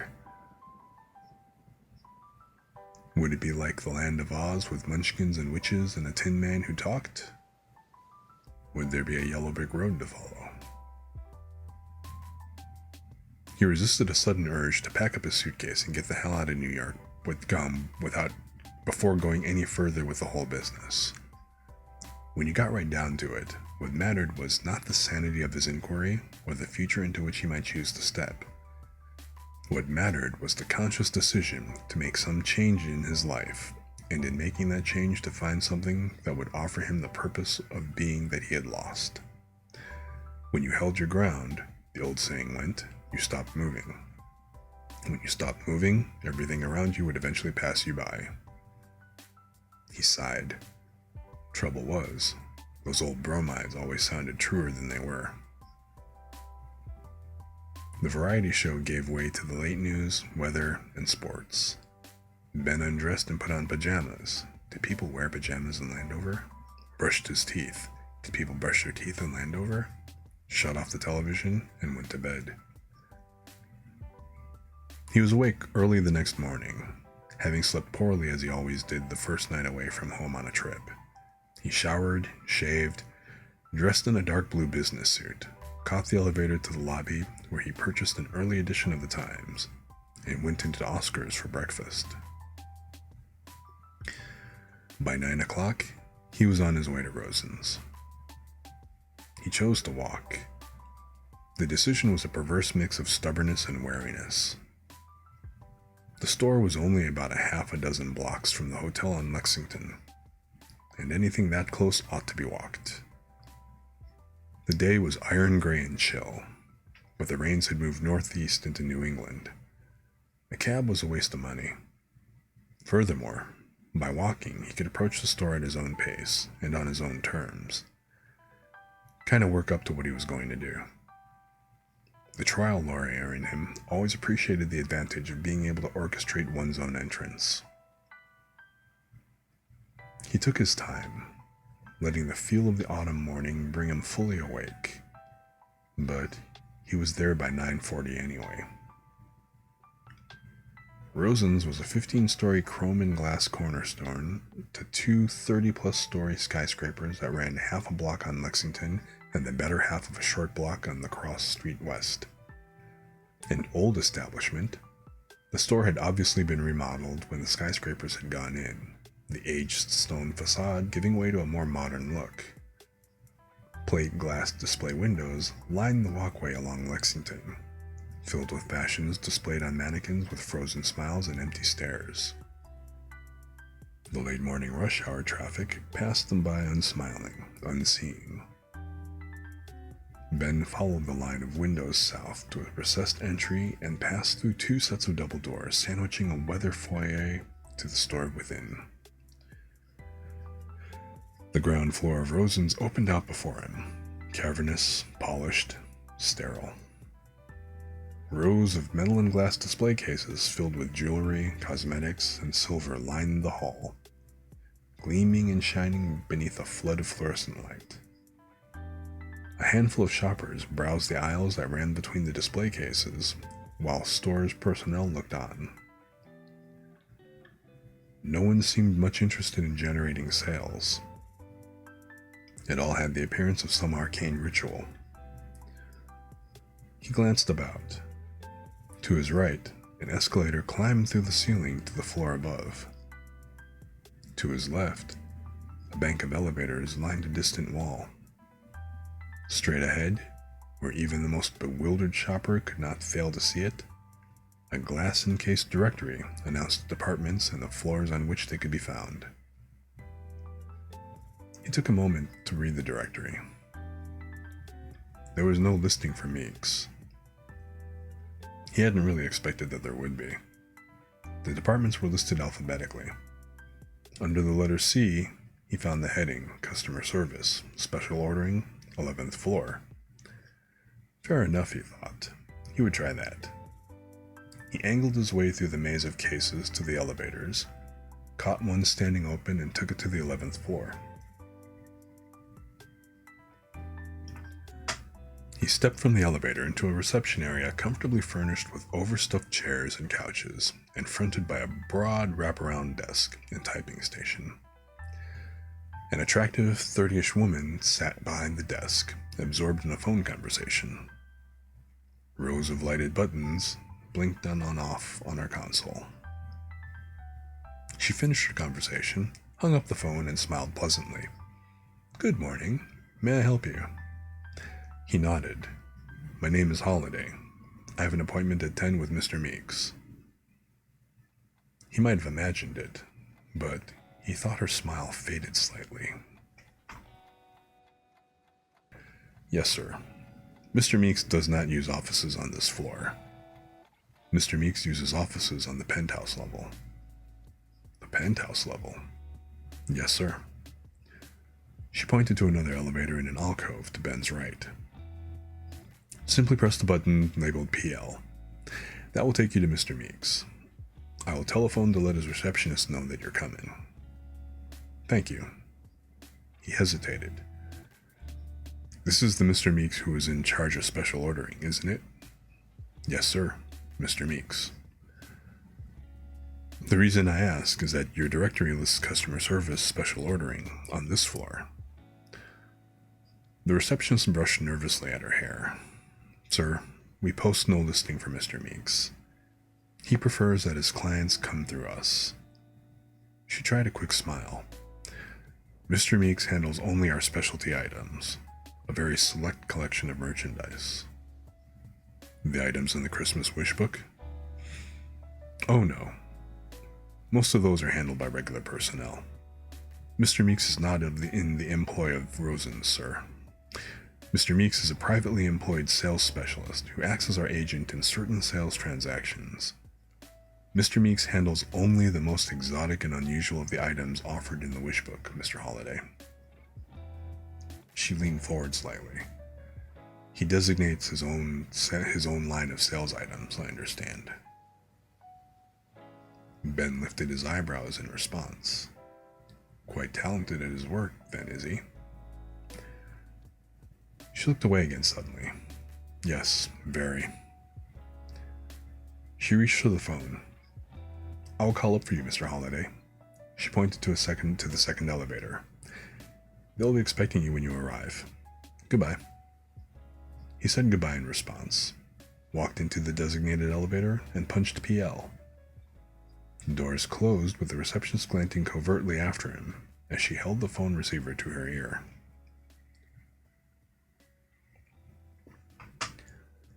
He rode the elevator in silence, listening to the sound of the machinery.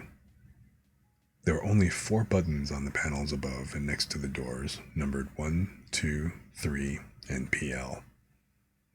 They stayed dark for a time as the elevator rose. Excuse me. They stayed dark for a time as the elevator rose, then began to light in sequence. The elevator did not stop for anyone else along the way. Ben almost wished that it had done so. He was beginning to feel as if he'd stepped into the Twilight Zone. The elevator stopped. The doors opened, and he found himself back in a reception area almost identical to the one he had just left. This time, the receptionist was an older woman, in her 50s perhaps, diligently engaged in sorting through a raft of papers stacked in piles on her desk while a harried-looking man of like age stood before her, his back to the elevator, his voice high-pitched and angry. Don't have to do everything that old bastard tells us, and someday he's going to hear about it. Thinks every last one of us is at his beck and call. If he doesn't quit treating us like lackeys, then damn it, I'll take this too. He cut himself short as the receptionist caught sight of Ben. Hesitating, he turned and stalked quickly into the open elevator. A moment later, the doors slid shut. Mr. Holliday? The receptionist inquired, her voice soft and graveled. It was the woman he had spoken to on the phone the previous afternoon. Yes, he acknowledged. I have an appointment with Mr. Meeks. She picked up the phone and waited. Mr. Holliday, sir. Yes. Yes, I will. She placed the receiver back on its cradle and looked up. It will only be a few moments, Mr. Holliday. Would you have a seat, please? He glanced about, then took a seat at one end of a sofa. There were magazines and newspapers on a table beside him, but he ignored them. His gaze wandered idly about the reception area, a well-lighted, cheerful center with solid wood desks and cabinets and cool colors on the walls and floors. A few minutes passed and the phone on the receptionist's desk rang. She picked up the receiver, listened momentarily, and hung up. Mr. Holliday? She rose and beckoned. This way, please. She led him into a corridor that opened up behind her work area. The corridor ran just past a series of closed doors and branched left and right. That was all the farther Ben could see. Follow the hallway back, left up the stairs to the door at its end. Mr. Meeks will be expecting you. She turned and walked back to her desk. Ben Holliday stood where he was for a moment, glancing first at the empty corridor, then at the retreating figure of the receptionist, then back again at the corridor. So what are you waiting for? He asked himself admonishingly. He went along the corridor to where it branched and turned left. The doors he passed were closed and bore no title designation or number. Fluorescent ceiling lights seemed pale against the pastel greens and blues of the corridor walls.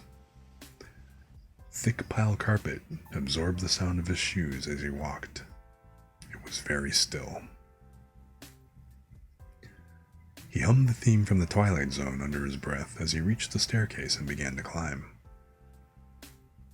The staircase ended at a heavy oak door with raised panels and the name Meeks stamped on a brass backplate screwed into the wood.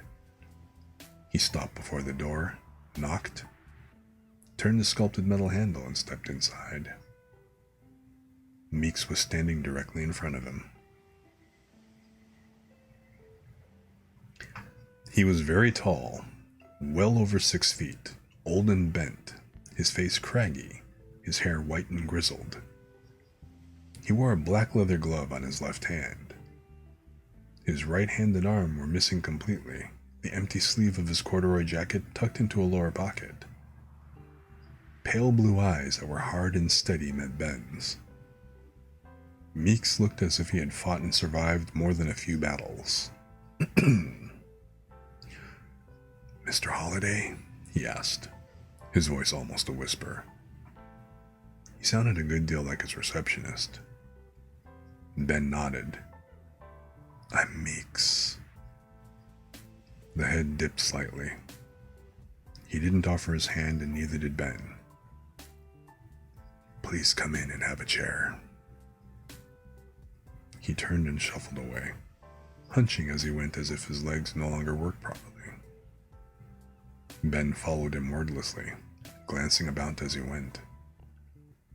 The office was elegant, a richly appointed room furnished with a massive old desk of scrolled oak, matching chairs with stuffed leather seats and backs, and workbenches and end tables covered with charts and magazines and what appeared to be work files. Floor-to-ceiling bookcases lined 3 walls, filled with ancient tomes and artifacts of all kinds. A bank of windows comprised the 4th wall, but the curtains were drawn tight across them, and there were only the ceiling lamps to give the room its oddly muted light. Deep pile carpet of earthen brown sprouted from the floor like dried sawgrass. The room smelled faintly of furniture polish and old leather. "Sit down, Mr. Holliday." Meeks beckoned to a chair drawn up before the desk, then shuffled his way round to this overstuffed swivel chair on the other side, easing himself down into the worn leather gingerly. "Can't move like I used to. Weather tightens the bones. Age and weather. How old are you, Mr. Holliday?" Ben glanced up, midway through the process of seating himself. The sharp old eyes were fixed on him. 40 come January, he answered. "A good age." Meeks smiled faintly, but without humor. "A man's still got his strength at 40. He knows most of what he's going to learn, and he's got the strength to put it to good use. Is that so with you, Mr. Holliday?" Ben hesitated. "I guess so." "That's what your eyes say. Eyes tell more than a man about anything he says. Eyes reflect a man's soul. They reflect a man's heart. Sometimes they even tell the truths a man wants to keep hidden." He paused. "Can I offer you something to drink? A coffee? A cocktail, perhaps?" "No, nothing, thank you." Ben shifted in his chair impatiently. "You don't believe that it's possible, do you?" Meek's brows furrowed deeply, his voice soft. "Landover. You don't believe it exists?" Ben studied the other man thoughtfully. "I'm not sure. You appreciate the possibilities, but you question them too. You seek the challenges that are promised, but you fear they may only be paper windmills. Think of it, a world like nothing anyone on this earth has ever seen. But it sounds impossible. If I might invoke a time-honored cliché, it sounds too good to be true." "It does." "Like a man walking on the moon?" Ben thought a moment. More like truth in lending, or full faith and credit between sister states, or perhaps consumer protection against false advertising. Meek stared at him. "You are a lawyer, Mr. Holliday?" "I am." "And you believe in our system of justice, then?" "I do." You do, but you know as well that it doesn't always work, don't you? You want to believe in it, but it disappoints you much too often. He waited. That's a fair statement, I suppose, Ben admitted. And you think it might be that way with Landover as well? Meeks made it a statement of fact, not a question. He leaned forward, his craggy face intense. Well, it isn't. Landover is exactly what the advertisement promises. It has everything that the advertisement says it has and much more. Things that are only myth in this world. Things only barely imagined.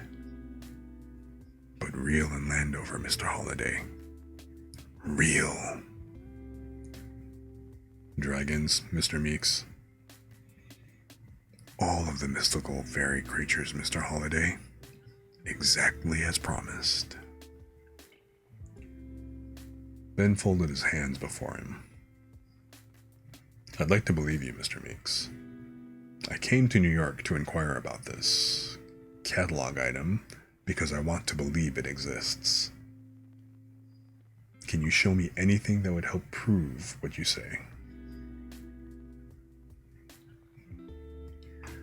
You mean flyers, color brochures, pictures of the land, references? His face tightened. They don't exist, Mr. Holliday. This item is a carefully protected treasure.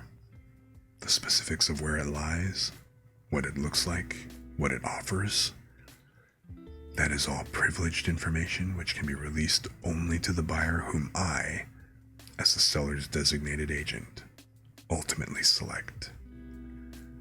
As a lawyer, I'm sure that you can appreciate the limitations imposed upon me by the word privileged, Mr. Holliday. Is the identity of the seller privileged as well, Mr. Meeks? It is. And the reason that this item is being offered for sale in the first place? Privileged, Mr. Holliday. Why would anyone sell something as marvelous as this fantasy kingdom, Mr. Meeks? I keep asking myself that question. I keep asking myself if I'm not somehow buying a piece of the Brooklyn Bridge. How do I know that your seller even has the authority to sell Landover? Meeks smiled, an attempt at reassurance. That was all checked carefully prior to listing. I supervised the inquiry myself. Ben nodded. So it all comes down to your word, doesn't it? Meeks sat back down again.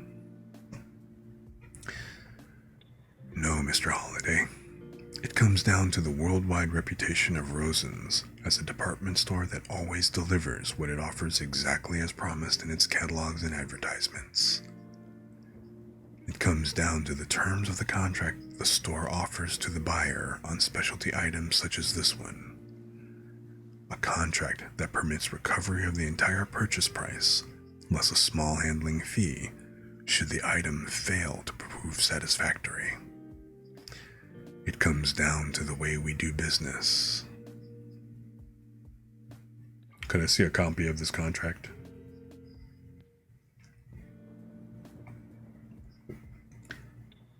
Meeks bridged the fingers of his gloved hand against his chin and stroked the ridges and lines of his face.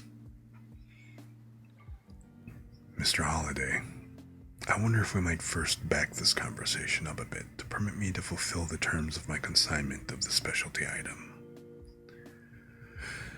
You are here to decide whether or not you wish to purchase Landover, but you are also here so that I might decide whether or not you qualify as a purchaser. Would a few questions to that end be an imposition? Ben shook his head. I wouldn't think so, but I'll tell you if they are. Meeks smiled like the Cheshire Cat and nodded his understanding. For the next 30 minutes or so, he asked his questions. He asked them very much the way a skilled attorney would ask them of a witness at an oral deposition in pretrial discovery, with tact, with brevity, and with purpose. Meeks knew what he was looking for, and he probed for it with the experienced touch of a surgeon. Ben Holiday had seen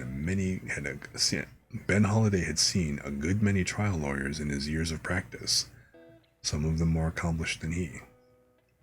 But he had never seen anyone as good as Meeks.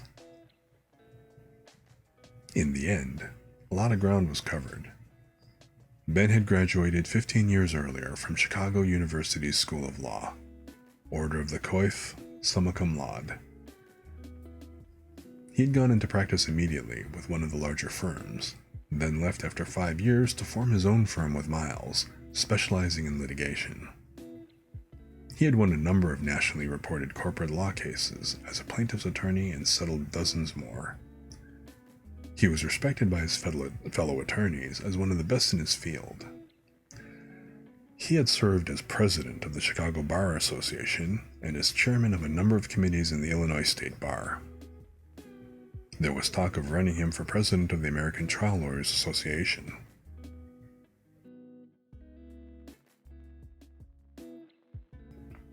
He came from a very wealthy family. His mother had been born into money. His father had made his in futures. Both were dead.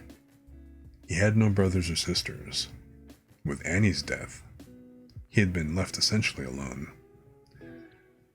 There was some distant cousins on the West Coast and an uncle in Virginia, but he hadn't seen any of them for better than 5 years.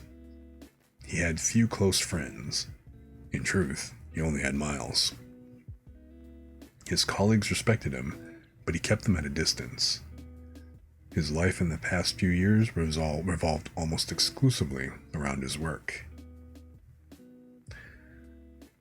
"Have you any administrative experience, Mr. Holiday?" Meeks asked him at one point, a rather veiled look to the hard old eyes that suggested the question asked something more. "No." "Any hobbies?" "None," he answered, thinking as he did that it was true, that he in fact had no hobbies nor personal pastimes save for the time he spent in training at Northside. He almost amended his answer, then decided it did not matter. He gave to Meeks the financial statement he had prepared in response to the catalog advertisement, detailing his net worth. Meeks examined it wordlessly, nodded in satisfaction, and set it on the desk before him.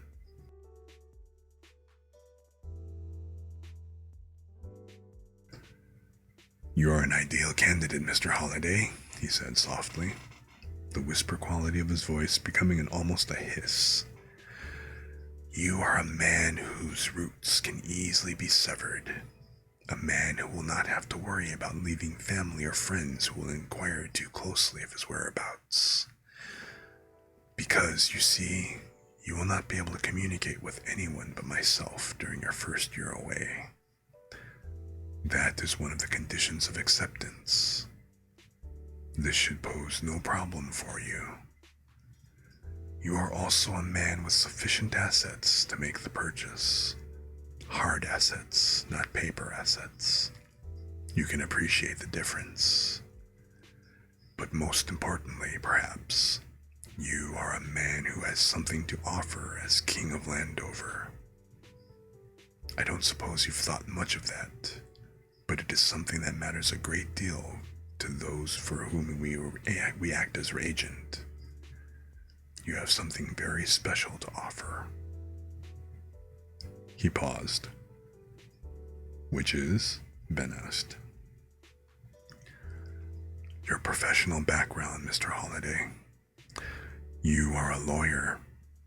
Think of the good that you can do as not simply one who interprets the law, but as one who makes it. A king needs a sense of justice to reign. Your intelligence and your education should serve you well." "You mean that I shall have need of them in Landover, Mr. Meeks?" "Certainly." The other's face was expressionless. A king always has need of intelligence and education. For an instant, Ben thought he detected something in the other's voice that made the statement almost a private joke. You have personal knowledge of what a king needs, Mr. Meeks? Meeks smiled, hard and quick. If you mean, do I have personal knowledge of what a king of Landover needs? The answer is yes. Background is required of our clients in a listing such as this, and the background provided me suggests that Landover's ruler will have need of the qualities that you possess. Ben nodded slowly. Does this mean that my application has been accepted? The old man leaned back in his chair. What of your own questions, Mr. Holliday? Hadn't we better address those first? Ben shrugged. I'll want them addressed sometime. It might as well be now. Why don't we begin with the contract? The one that's guaranteed to protect me from making what most people would consider a foolish investment.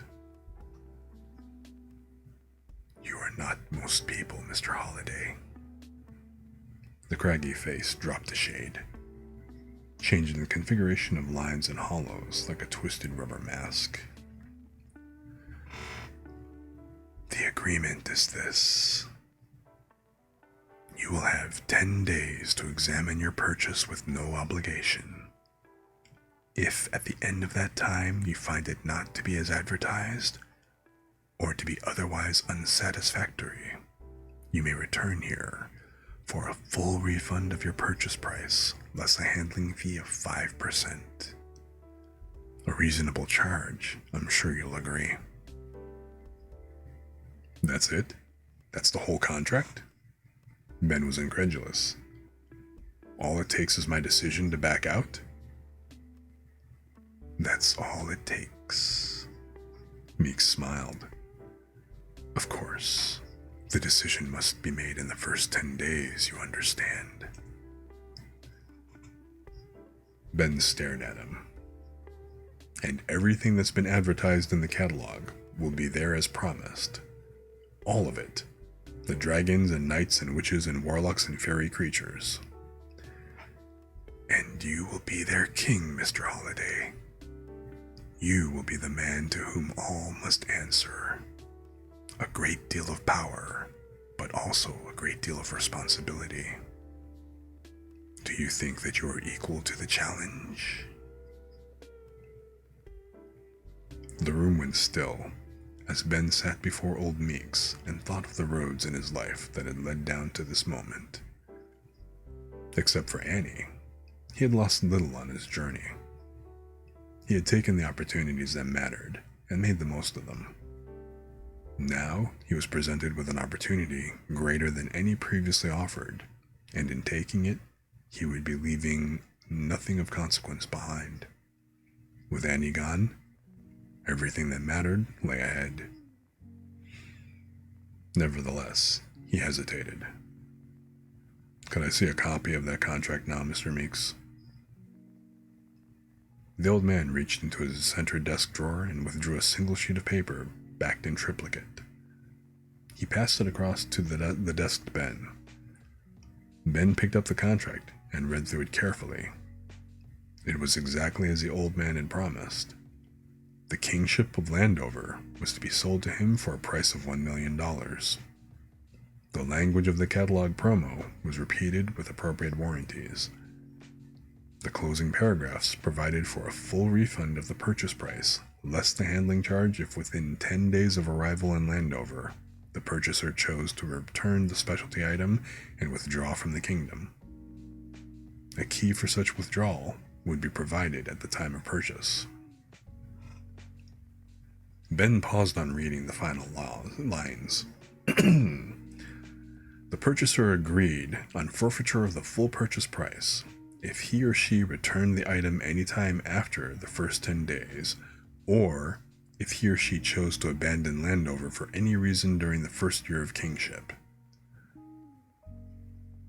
What is the point of this final covenant? He asked, glancing back again at Meeks. Why can't I leave for a visit back? Meeks smiled, a rather poor attempt. My client is concerned that the purchaser of Landover appreciates the responsibilities that kingship entails. A man not willing to, what is the saying, stick it out for at least a year is not a worthy candidate for the job. The agreement assures that you will not wander off and leave the duties of the throne unattended, at least not for that first year. Ben frowned. I guess I can understand your client's concern. He placed the contract back on the desk, one hand resting on it lightly. But I'm still a bit skeptical about the offer in general, Mr. Meeks. I think I should be candid. It all seems a bit too easy. A mythical kingdom with fairy creatures that no one has ever seen or heard about before? A place no one has ever been to, that no one has ever come across? And all I have to do is give Rosens $1 million and I own it? Meeks said nothing. His aged, craggy face was expressionless. Excuse me, sorry about that. Is this kingdom in North America? Ben pressed. Meeks said nothing. Do I need a passport to reach it? Or medical protection from its diseases? Meeks shook his head slowly. You need no passport or immunization. You need only courage, Mr. Holliday. Ben flushed slightly. I think some common sense might be called for as well, Mr. Meeks.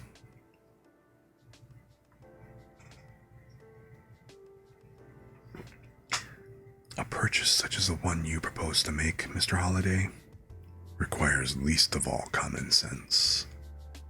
If common sense were the basis of the sale, neither one of us would be having this conversation, would we?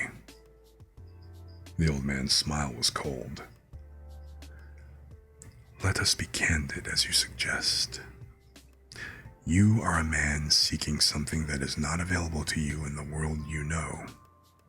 You are a man who is tired of his life and all of its trappings.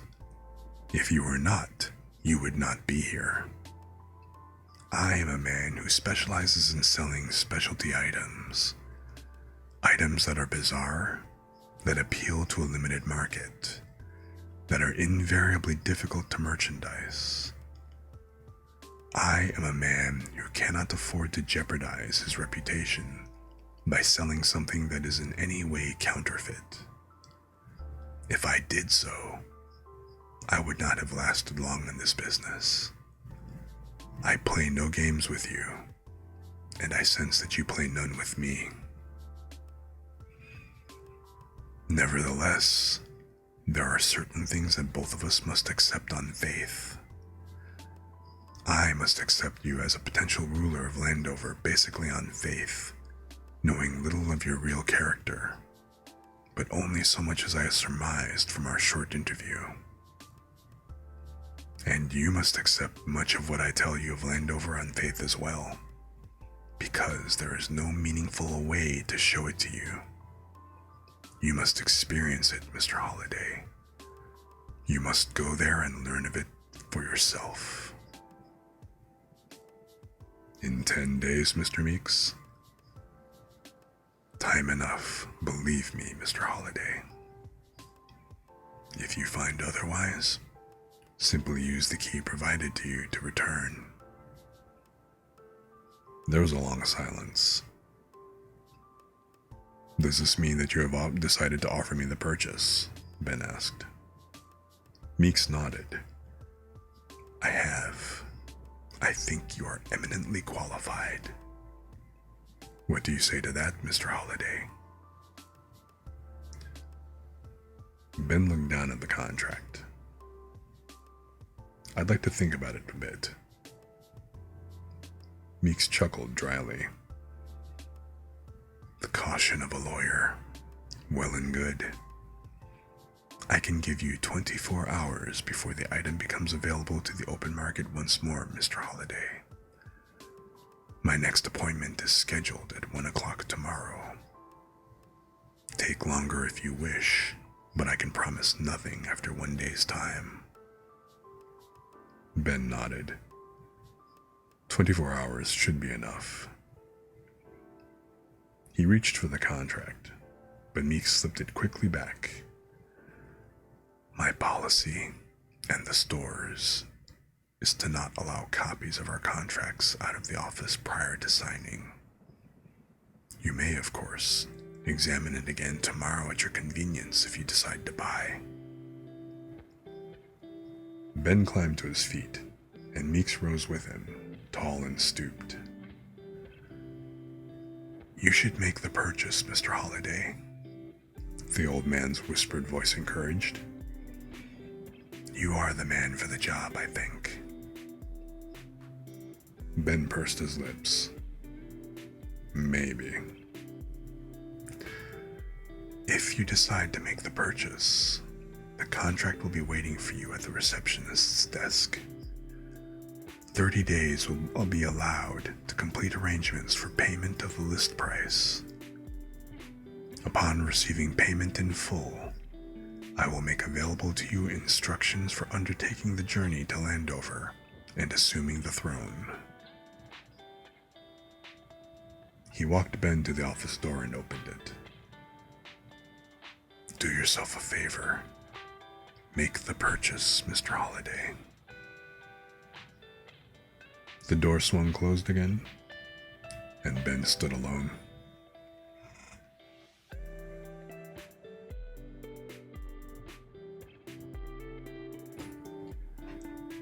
He walked back to the Waldorf through the noonday rush, had a leisurely lunch, and retired to the lounge just off the lobby. With a yellow pad and pen in hand, he began to make notes about his interview with Meeks. A number of things still troubled him. One of them was Meeks himself. There was something odd about that old man, something that went beyond his rough appearance. He had the instincts of a seasoned trial lawyer, hard-nosed and predatory. He was pleasant enough, but beneath the surface was a shell of armor 2 inches thick. The bits and pieces of conversation Ben had overheard in the reception areas and the looks he had seen in the receptionists' faces suggested that Meeks was not the easiest man to work with. Yet, it was more than that. Ben just couldn't seem to put his finger on what it was. There was the problem, too, of still not having learned much of anything about Landover. No pictures, no flyers, no brochures, nothing. Too difficult to describe, Meeks had hedged. You have to see it. You have to accept the sale on faith. Ben grimaced. If their roles were switched and Meeks were the purchaser, he didn't think for 1 minute that old man would settle for what he had been told. He hadn't really learned anything about Landover in the interview that he hadn't known before going into it. He didn't know where it was or what it looked like. He didn't know anything other than what had been described in the brochure. Escape into your dreams. Maybe. And maybe he would be escaping into his nightmares. All he had to fall back on was the clause in the contract that let him out of the purchase if he chose to rescind within 10 days. That was fair enough. More than fair, really. He would lose only the $50,000 handling fee, an expensive but not unbearable loss. He could journey to this magical kingdom with its fairy folk, with its dragons and damsel and all, and if he found it to be any sort of ripoff, he could journey back again and reclaim his money. Guaranteed. He scribbled notes hastily on the pad for a moment, and then looked up suddenly and stared out across the empty lounge. The truth was that none of that mattered a whit. The truth was, he was prepared to make the purchase just as things stood. And that was the real problem. That was the thing that bothered him the most. He was prepared to spend $1 million on a dream because his life had reached a point where nothing that he was or had mattered to him anymore. Anything was preferable to that, even something as wild as what he was considering, a fantasy like Landover with iguanas and Hollywood make-believe. Miles would say he needed help if he were not considering this ridiculous purchase. Miles would say that he needed help if he were even considering this ridiculous purchase. Serious professional help. Miles would be right, too. So why was it that none of that made any difference to him? Why was it that he was probably going to make the purchase nevertheless? His lean frame stretched in the cushioned easy chair. Because, he answered himself. Because I want to try something that other men just dream about. Because I don't know if I can do it, and I want to find out. Because this is the first real challenge that I've come across since losing Annie, and without that challenge, without something to pull me from the mire of my present existence...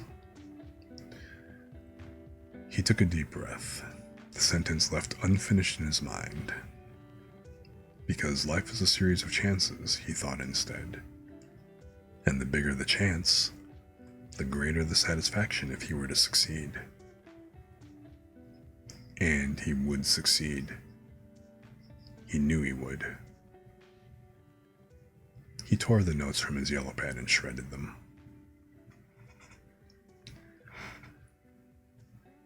He slept on the matter as he'd promised himself that he would, but his mind was already made up.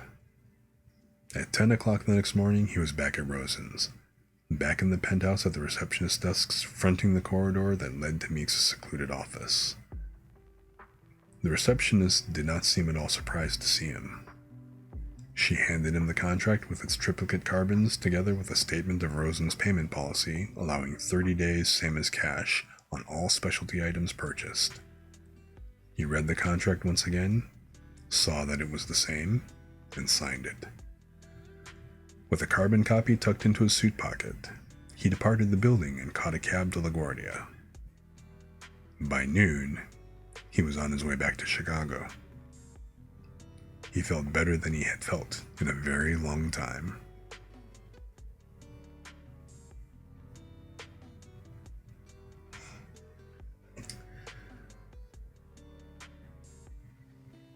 So, that was the first 2 chapters from the series of The Magic Kingdom of Landover, the first book, Magic Kingdom for Sale. Sold! What did you guys think? I hope you enjoyed the reading. And if you're interested, again, the book series is The Magic Kingdom of Landover by Terry Brooks. Oops. Let me just put it in chat over here real quick.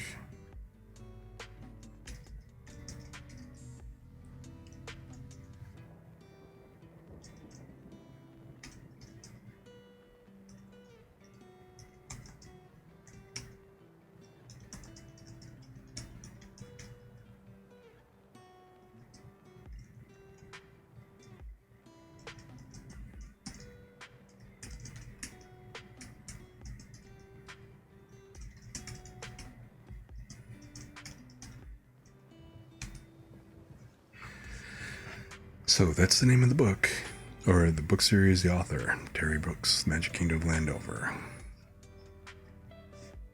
Definitely known as one of the classics from this fantasy genre. Very much an isekai. One of the original isekais. Or not really the original, but definitely an earlier isekai. So I think it totally qualifies for the type of stuff that I like to read and watch. Blaze Snow 8, welcome. Glad you enjoyed it.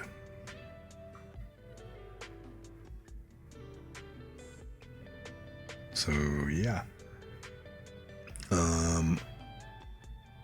unfortunately, I'm not going to be able to go ahead and read the whole thing on stream because I don't have any kind of agreement. So, with like the author or publisher and stuff. I mean, theoretically, I could and take my chances or whatever, but I'm not going to go ahead and do that. I'd prefer to go ahead and stick with books where I've got like full permission from the author and or publisher if necessary and stuff.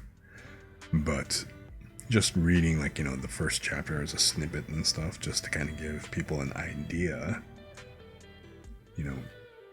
Most places, for example, like J Novel, where I read a lot of like, the light novels that I read it from, when you sign up for a free account with them, they actually go ahead and they let you read the first chapter completely for free as a preview. So I'm kind of taking it along the same vein where I'm just going to read the preview chapter. You can of course decide whether or not you want to go ahead and pick up the book and read it in full later. So not that this is any kind of like plug or advertisement or anything. I'm just kind of covering my bases. Like definitely go ahead and check out the books if you like it. They're probably available at the library or other places. So if you liked it, definitely by all means go take a look.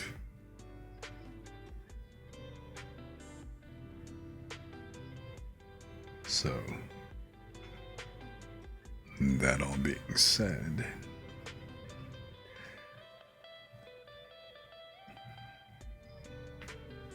hey, Salty Bear, how's it going? Going pretty good over on this end. How are you doing? Welcome, glad you could make it.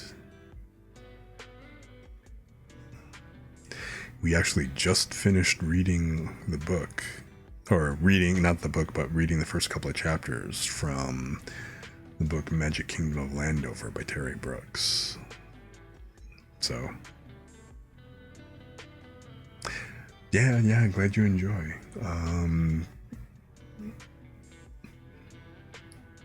I should have actually made this like a thing, but yeah, the book here is actually by Terry Brooks. It's the series called The Magic Kingdom of Landover.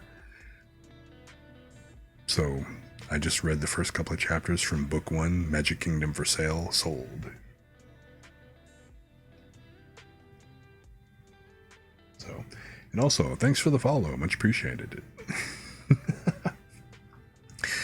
Yes, it's about a lawyer who's kind of fed up with life and decides that he needs a new challenge, and so he buys a kingdom out of a Christmas catalog. And yes, thanks for the hydrate, much appreciated. And yes, I will go ahead and hydrate that right now because yes, my throat is kind of dry at this point. So appreciate the hydrate.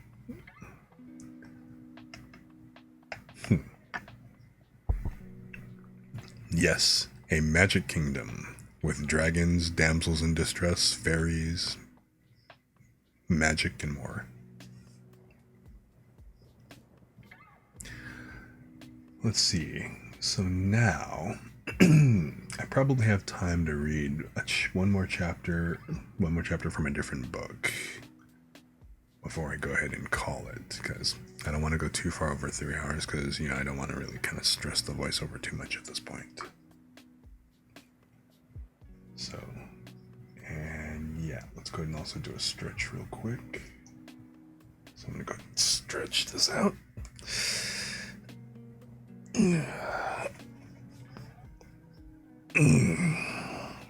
Get your own kingdom with blackjack and hookers. And you know what? Forget the blackjack.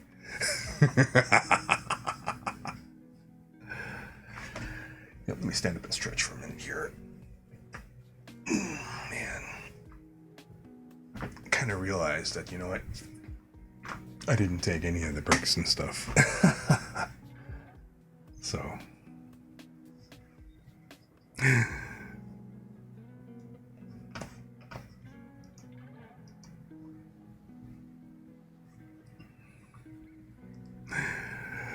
Yeah. Yes, hookers. Just like Bender. Bender had the right idea. Forget the blackjack.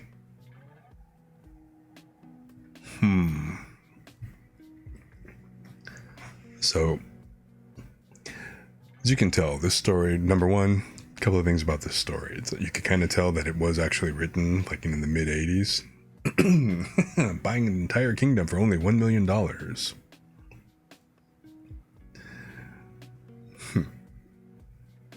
And then it's also definitely an adult fantasy read as opposed to some of the stuff that, you know, like a lot of the light novels and everything that, you know, that a lot of anime are based off of and stuff. But since they're a little bit shorter, how about we just go ahead? Why should we forget the blackjack? Because he's a degen. I mean, we could keep the blackjack and the poker, but I mean, again, that's the line from Bender and stuff, you know. I'm just saying. I wouldn't mind keeping the blackjack, but...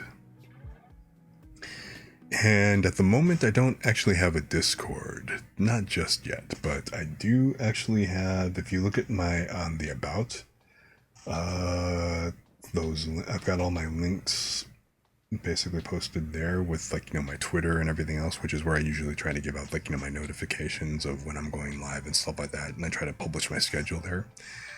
Unfortunately, the schedule that I've got in the About is a little bit out of date. I need to go ahead and update that, which I kind of had to take a bit of a break because, you know, I had an extended case of laryngitis, so I'm just kind of coming back and trying to, like, you know, ease the voice back into this. You know, it's still kind of up and down and everything, so... I do have a Pixiv. I haven't actually put anything up in Pixiv in a minute, so I need to kind of work on that. Yeah, there are a lot of VTuber Discords, and I mean, if it's really just kind of about, you know, keeping up to date with me and stuff that I'm doing, like, I'm gonna kind of keep that up on Twitter for the time being. If I do get busy enough where I'm going to need a Discord, then I'll probably go ahead and throw one up at that point, you know? But then at the same time, it's also one of those, like, a lot of people just...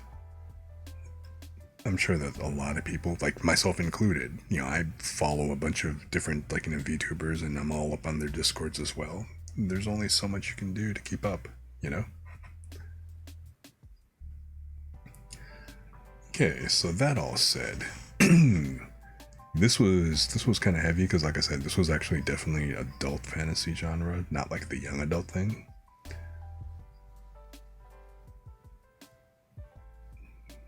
Yeah, when you're at ASMR, where hot girls with shorts and other, yeah. Yes, exactly. You know, there are some people who, like, you know, like me, do like reading ASMR, where we just kind of do like reading long story times and stuff like that, and that's a lot of the stuff that I tend to do. I mean, I like playing chill, comfy games where it's just kind of like a, you know, just a real easy vibe to just kick back and just relax with. You know, playing games like Stardew Valley or Slime Rancher, stuff like that. Just kind of light and just chill. I do a lot of like reading streams like the one I just did here. And then also, one of the things I've been trying for the last few days, I've been playing American Truck Simulator, you know, trying to get that road trip ASMR going. Because, you know, a lot of people tend to just kind of like to relax and vibe on long drives and things like that. So, I just kind of kick back with all that. Oh, an Ada, huh? Okay, hang on 1 second here.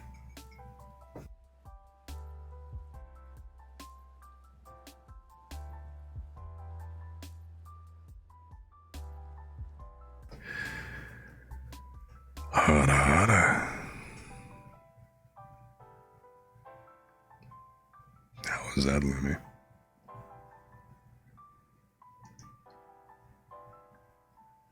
How was that?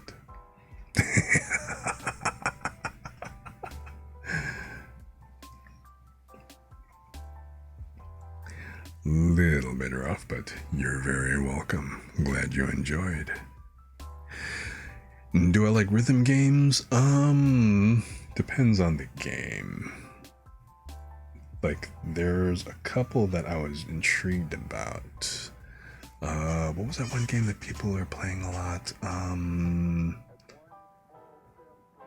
God, I can't think of the name of it, but it's something that I've been watching like quite a few people play recently and stuff, but Friday Night Funkin' in Roblox? Oh really? That's pretty wild. Me and my Wispy still playing DDR. That would be pretty funny.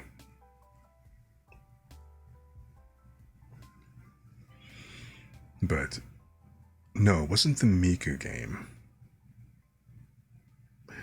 You know, and it wasn't the what do you call it? It not the trombone one, but it was a one word title, but it was that one with the melatonin. That's it. Melatonin, where they basically just that rhythm game where they just kind of like jump from thing to thing with the timing and all that other stuff. So, I have actually never played Roblox. So, oh my god, trombone champ, really? Me and my big mouth.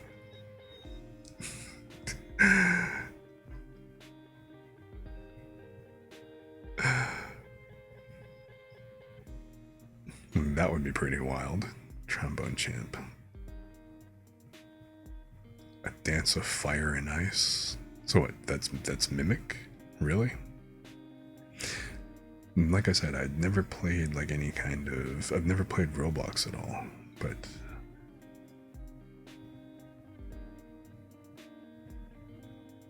It's the game you need to jump.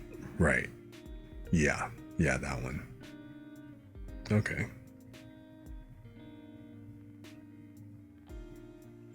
Yeah, I'm definitely going to go ahead and look that up as well. That sounds interesting.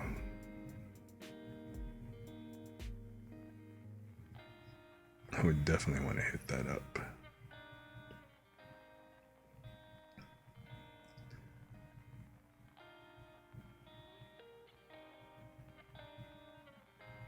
So let's see here. Should we go with, should we go back with another one of the light novels, or should we try another one of the adult fantasy novels? You used to play trombone? Really? I actually played saxophone, and then by extension a little bit of clarinet. But trombone, just thinking about it, man, I mean, it's like my lips get numb. So, that was a very long time ago. Yeah, you know, thanks for dropping by, and I'm glad you enjoyed, and hey, enjoy your lurk. You know, like, yeah, we be vibing here, so by all means.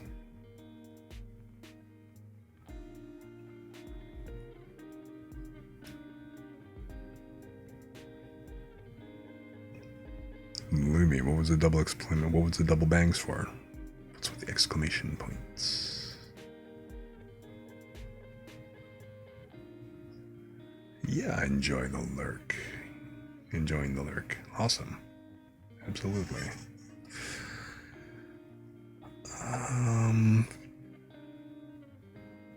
What, imagining me playing sax? Yes, I did play alto sax, well, mainly alto sax back in grade school band. And, you know, I mean, when you play those kinds of woodwinds, so the mouthpieces, the fingerings for saxophones and clarinets are pretty similar, so. Plus the other thing is, sax is great for a band, but if you want to actually be in an orchestra at all, you know, there's no saxophones in the woodwind section. It's all like clarinets and stuff. So, but yeah, I mean, I've played several instruments over my life. You know, I started off with the violin way back when. Did not apparently like it at all when I was a kid. So went to piano instead. Played piano for a while. Then also played a bit of saxophone, and then, like I said, clarinet. Kind of as an extension to the saxophone. But so the sax was like alto and baritone sax. Then let's see here.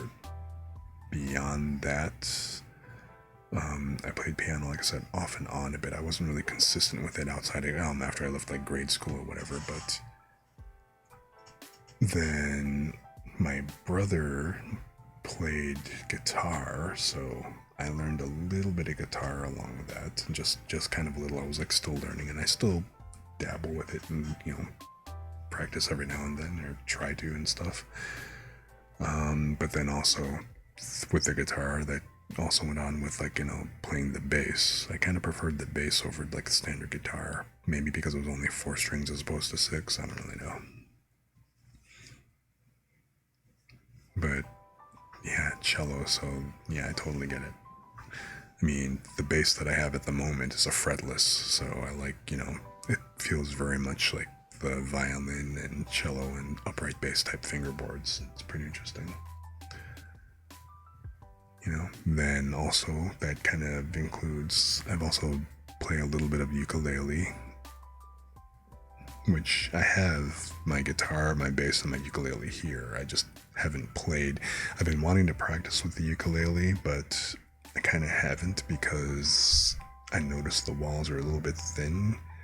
But right now I'm kind of past like, the whole caring about that anymore. And I'm just like, yeah, you know what? I'm just going to go ahead and play it because what the hell? Now, normally the way I actually wind up practicing with like the guitar and the bass is I played a lot of Guitar Smith on the PS3, which again, they had like all the drills and stuff like that, like an actual drill, not like a Rock Band or a Guitar Hero. It's like actual, tutorial type stuff.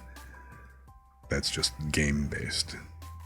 So I was like, kind of doing that a lot. But since my PS3 went tits up, I don't have any means to practice that using. I can't play Guitar Smith and stuff, so. But yeah, I can see you not practicing much because of the nails.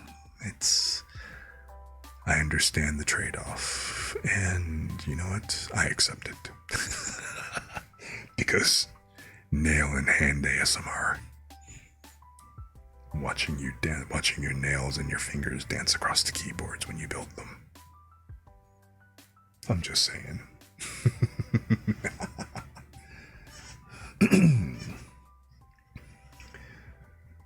So let's see here. Like I said, I got time to read one more chapter from something. So do we want to go young adult or regular adult? You play a little guitar and piano, but you can't play. Yeah, that's me. That's totally me.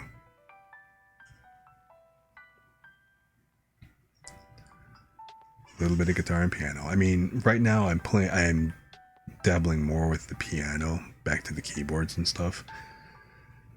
Because, I mean, personally, I want to do like more. I want to actually start making some of my own lo-fi tracks. So, and I happen to have a keyboard here. Right now it's a MIDI keyboard. I'm actually using it to control OBS, but I do have Ableton, and I am kind of dabbling with making like, some of my own lo-fi stuff because I want to actually go ahead and I want to have more tracks that I can use as background music in my streams. So, hey.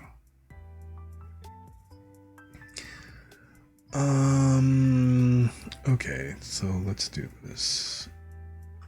I'm gonna go ahead and save some of these I was actually looking at. Like, there's a couple here that were actually kind of cool looking. 2 books.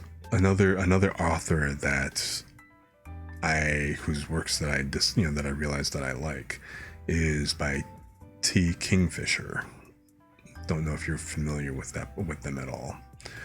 But two books of theirs that I've actually read last year, in fact, was a Wizard's, well, 2021 and 2022. But so two books. A short one was Nine Goblins, and then another one was A Wizard's Guide to Defensive Baking, which both were very entertaining books. So, and then also Minor Mage. Those are the three books that I've read from Kingfisher recently.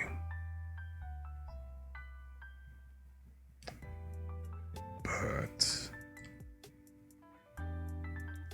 let's keep it a little bit on the lighter side. And Minor Mage is the one you've heard of? Oh, yeah, it's a good book. I recommend it. Totally recommend.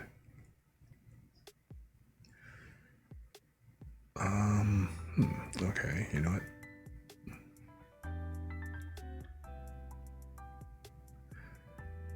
Okay, how about this one? Just because it happens to be here and I don't have to try to open up another one. This one, you probably heard. It's actually got an anime out already. Campfire Cooking in Another World with My Absurd Skill. That is currently, well, not currently. It was actually an anime that came out, the winter season? But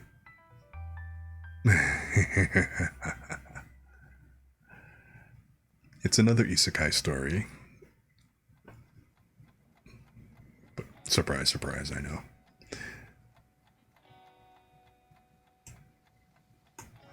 So how about I just go ahead and finish off stream reading the first volume from that. Assuming it opens up. Here we go.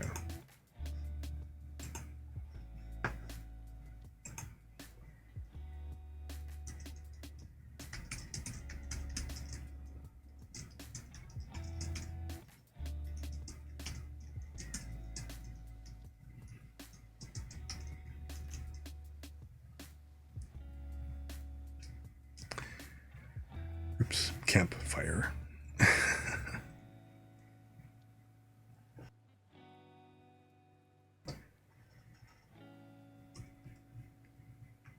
So I'll just go ahead and read the opening chapter for that one. How about that? Again, kind of end things a bit on a light note. I like Terry Brooks's writing, but again, it being a little bit more on the mature side of the writing and stuff. Not as lighthearted as the typical light novel fare, so let's just go ahead and end it going back to the realm of young adult. So, again, this is Campfire Cooking in Another World with My Absurd Skill, Volume 1. Give me a sec, let me hydrate real quick.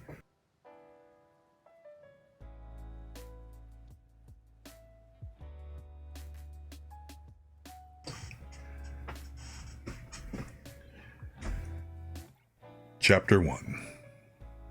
I got caught up in a hero summoning, but everything seemed incredibly shady, so I ran.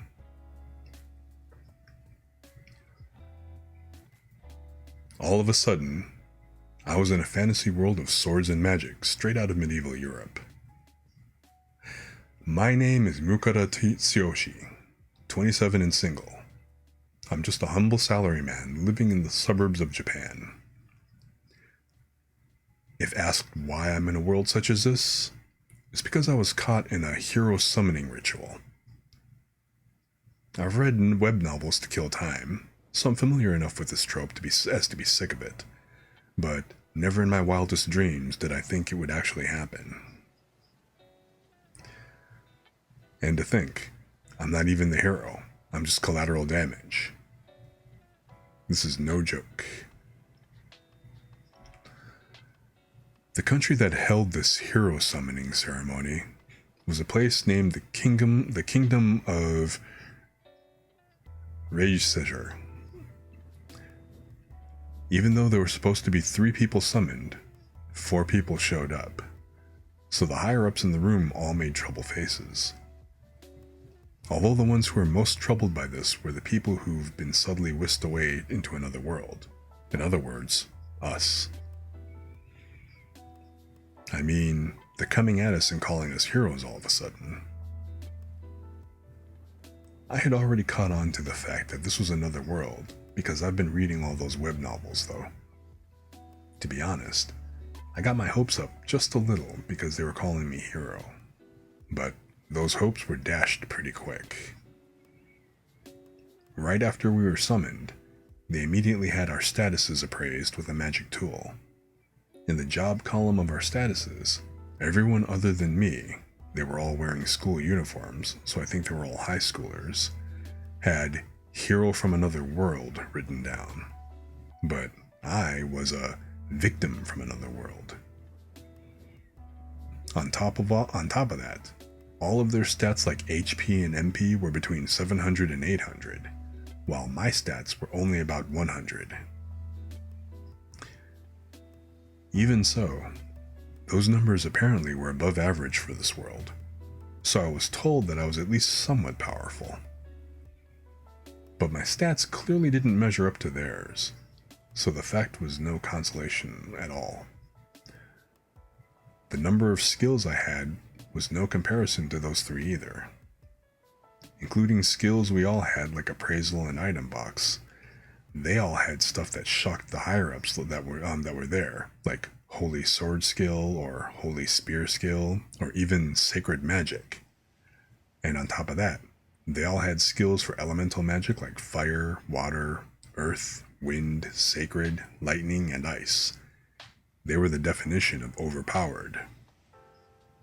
Compared to them, I only had the unique skill, online supermarket. My immediate reaction was, no, what the hell kind of skill is that? I mean, I knew what an online supermarket was. I owed online supermarkets a lot. But it's a skill, you know? A skill. There ought to be something more magic-like or something, no? The people of this other world had no idea what the skill was, and the 3 with the hero job all laughed at me. So, thanks to this unique skill, I was immediately branded as useless. Even so, there was no doubt I was summoned to this world with the hero summoning ceremony, so I was able to participate in the audience with the king, but what he said was shady as all heck. According to the king, the Demon King frequently attacks this country because he wants to conquer it. They've somehow managed to stall him for now, but they have no idea how long they'll be able to keep the status quo. The kingdom's people are suffering under these continued conditions. With those feelings, they had no choice but to rely on the ancient ritual of hero summoning. It's a selfish wish after summoning us here at their convenience, but they want us to somehow save this country. Finally, they don't know of a way to return us back to our world here in this country, but the Demon King might know of a way, as he has lived a long life and is extremely skilled at magic. Well, it was that kind of excuse. There was clearly something going on here, especially them putting off responsibility for returning us to our world for later. Also, the king said that this country was in dire straits, but the people here had none of that grimness about them. Not only that, but the king was a very obese old man, and he was wearing a gemstone-studded, gaudy-as-all-heck mantle that screams, "Just how money did you put into this?" And sitting next to the king, his wife and their daughter beside her, are both wearing flashy dresses that put on display just how they're living in the lap of luxury. Would a royal family expressing grief over the state of their people put forward an appearance like they're indulging in every luxury they can? Putting together all these observations, I came to the conclusion that this was one of those no-good types of otherworld summonings. Even though they called us heroes, in the end, we'll probably just be used conveniently by the country, like being sent out in wars to expand the country's territory. Moreover, I wasn't even a hero, so I probably can't expect to be treated well. In the worst case, I might even be executed. I decided that it would be best if I left the castle as soon as I could. That's why, at the time, I acted as humble as I could and said this. Seeing as how I'm not a hero, I'd only be causing everyone trouble by remaining here. Doing that would riddle me with guilt, so if I could just have enough money to live during the 2 or 3 months it would take for me to find employment, I'd like to leave and live on my own. And just as I expected, they gave me 20 gold coins and tossed me out of the castle with the haste of someone getting rid of a nuisance. And so we've come to the present, with me walking around the streets of the capital. I had no idea if 20 gold coins was a lot or nothing at all, but at any rate, I'd been given enough money for me to live at least for a while. I thought to myself, I need to hurry up and learn more about this world, starting with the value of currency, don't I? And then I'll need to leave this country as soon as possible. With the king like that, I can't imagine this country is in a good place to be. And I don't think anything good will happen to me if I stay, either. Okay, with that decided, let's hurry up and take action. This capital resembled a town out of medieval Europe. I started off by calling out to some children who were idling about on the street nearby. Hey, do you guys have some time? I just arrived from way out in the country, so I'm not really familiar with this place. I'll treat you to some skewers from the stall over there, so can you teach me some stuff? They were wary of me at first, but they couldn't win against their stomachs, and so they eventually agreed. I bought the children 2 skewers each and listened to what they told me. The first thing I asked them about was the value of the currency here, which one could argue was the most important thing to learn, and came to these conclusions based on what they said. 1 iron coin, about 10 yen. 1 copper coin, about 100 yen. 1 silver coin, 1,000 yen. 1 gold coin, 10,000 yen. 1 large gold coin, 100,000 yen. 1 platinum coin, 1 million yen. Just a side note, keep in mind that 100 yen is roughly the equivalent of $1. Not exactly with exchange, but just that's the easiest way to kind of approximate them to US dollars. The skewers I treated the children to were 5 iron coins each. If a family of 4 had 6 gold coins, they could probably live off that for at least a month. I also heard of the existence of the Adventurers and Merchants Guilds, which weren't attached to any country.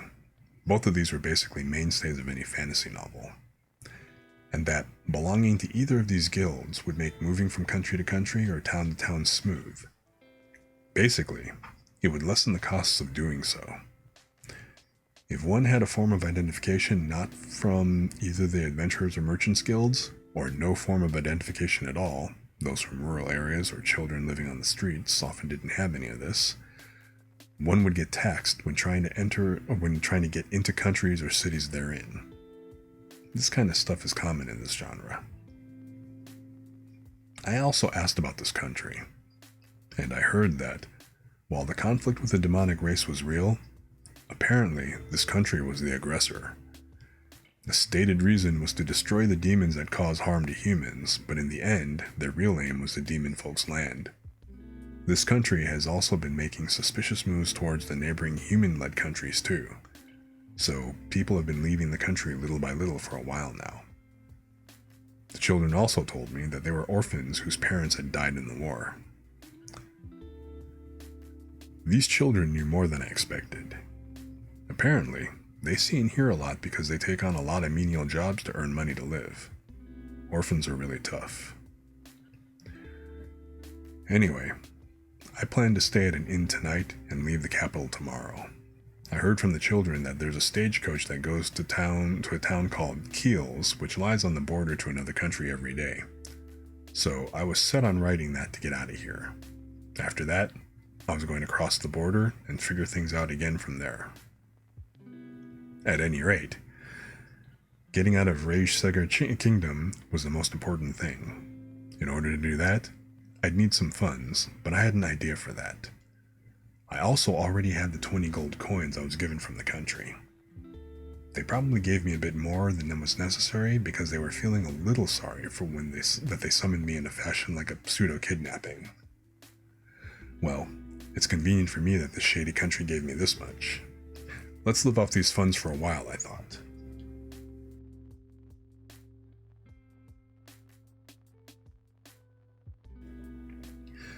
I arrived at an honest and moderately priced shop for clothes that was recommended by those children.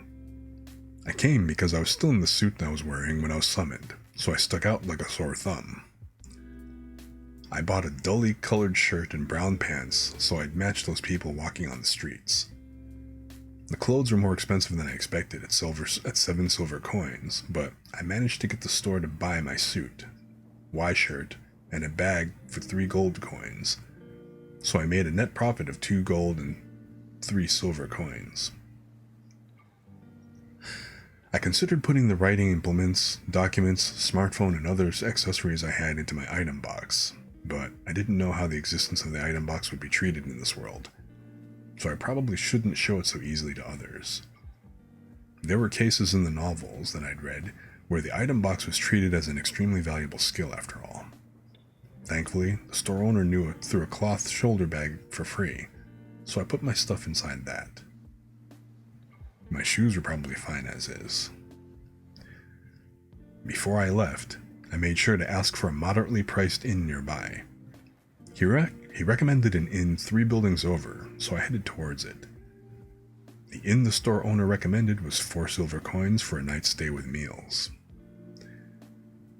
After dinner, I returned to my room and checked everything that needed to be checked. First up, status open. Name, Tsuyoshi Mukura. Age, 27. Job, victim from another world. Level 1. HP, 100. MP, 100. Attack, 78. Defense, 80. Agility, 75. Skills, Appraisal, Item Box. Unique skill, Online Supermarket. Just like they had told me at the castle, when I chanted status open, an opaque window appeared in front of me with my status on it. Apparently only summoned hero with the appraisal skill, although I'm not a hero, can check their statuses at any time. According to them, normally one would have to check their status using an appraisal magic tool at a town's guild branch or temple. Oh yeah, they were bragging something about how the mage item for confirming statuses was something the magic tool craftsmen from their country poured their blood, sweat, and tears into developing, weren't they? I decided to turn my thoughts to my own skills. Well, leaving that aside, they also said that around 70 is the average for people in this world, so I guess I'm just a little stronger than most people. The skills Appraisal and Item Box are shared between all of the people that are summoned, so that must be something like a perk of the ritual. It seemed like the item boxes of the summoned always have a high capacity, and while I was at the castle, I overheard someone saying that there was a legend of a past hero putting in over 1,000 monsters into their box. I was also told that those summoned are able to understand this world's language from the moment they arrive. That also probably falls under the perks of summoning. I mean, it's a cliche of Otherworld stories after all. The biggest problem was my unique skill, Online Supermarket. I know what an online supermarket is. As the type to want to hole up in his house over the weekends, I've used them a lot. I don't hate cooking, so back then I would cook from the ingredients I ordered, and eat while watching the dramas I'd recorded, or else spend time drinking beer and reading all the web novels I could find. That was my routine on days off.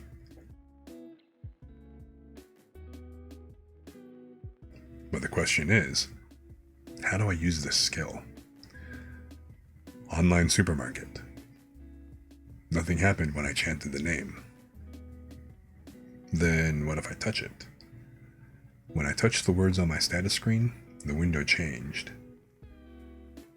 It's literally just an online supermarket site. It was the exact same site I often used to use.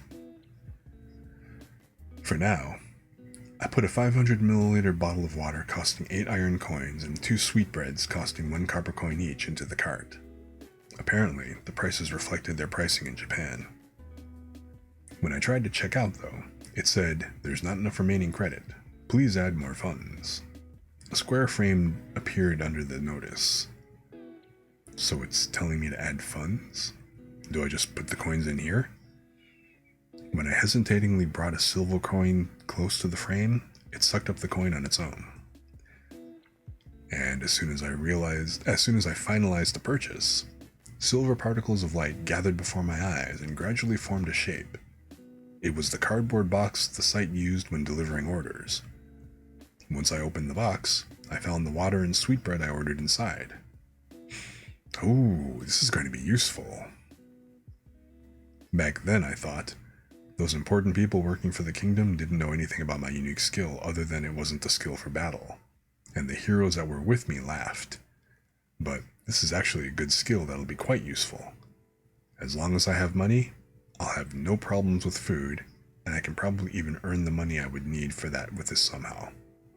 It's not overpowered like being a hero, but with this skill I can probably become very rich in this world. According to the information I got from those children, salt is expensive in any country that isn't next to the ocean, and spices such as pepper or sweets are only for nobles and the like. I could use my skill to buy lots of salt, pepper, or sugar at the prices I used to buy them in Japan, and then I could go and sell them at high prices here in this world. If I did that, it should amount to quite the profit. If I looked around carefully, there should be other products that would bring profit. Online supermarkets these days stock daily necessities as well as food, after all. Because of that, I'd like to register with the Merchants Guild, but doing so in this country would probably be a bad move. If by some chance they realized that they could make money off my skill, there would be a real possibility that the kingdom would start interfering with me. If I was going to register, I should do it in the next country over. Anyway, it all starts tomorrow. Let's hurry up and get away from this town and then cross the border. I probably won't be able to sleep in a bed for a while after tonight, seeing as how I'll be on the road. And so I went to sleep in order to be ready for tomorrow. After I ate breakfast, I left the inn. As I headed over to where the stagecoach would be stopped, I checked on the fee and departure time. The fee seemed to be 1 gold coin, and it would take around 4 days to get the keels. Excuse me, hang on.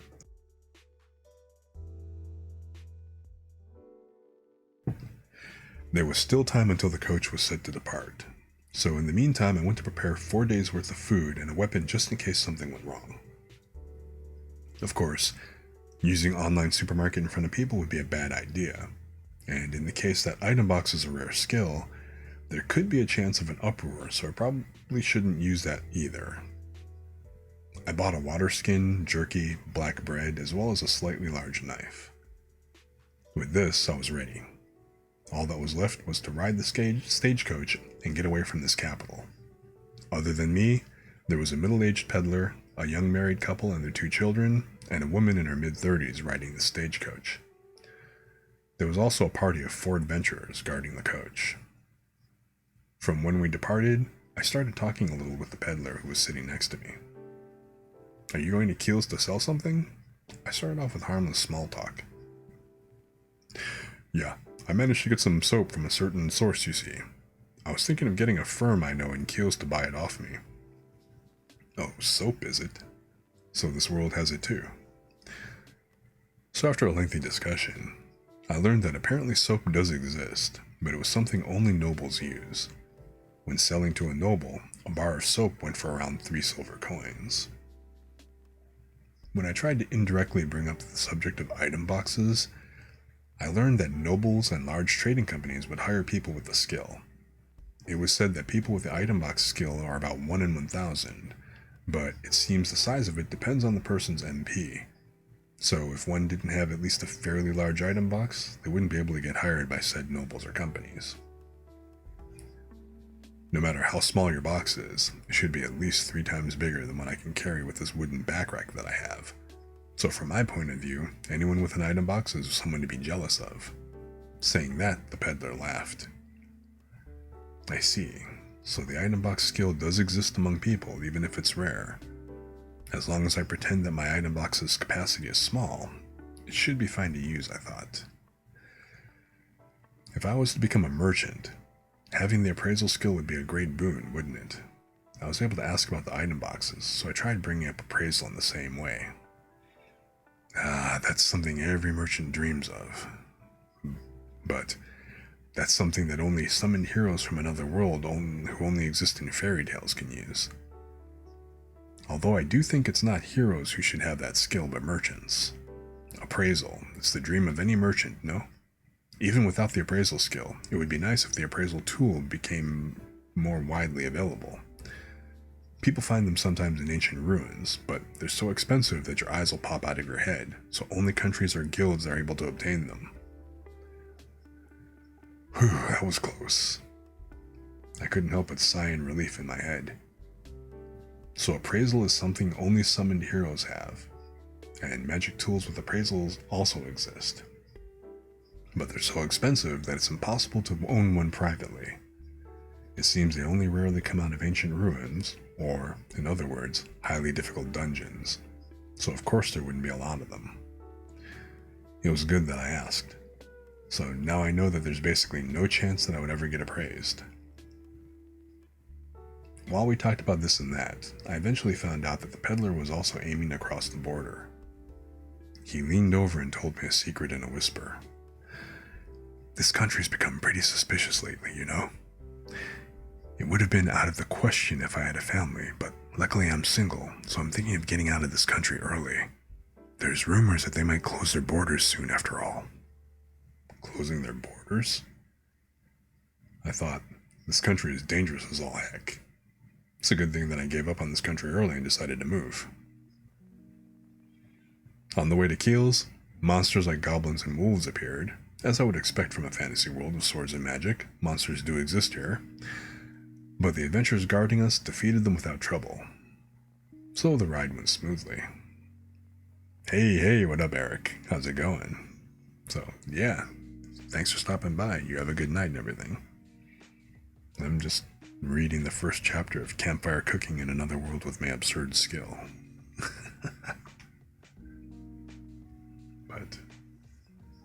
But yeah, glad you popped by. Hope you had a great day and stuff, and that, everything's all cool on your end.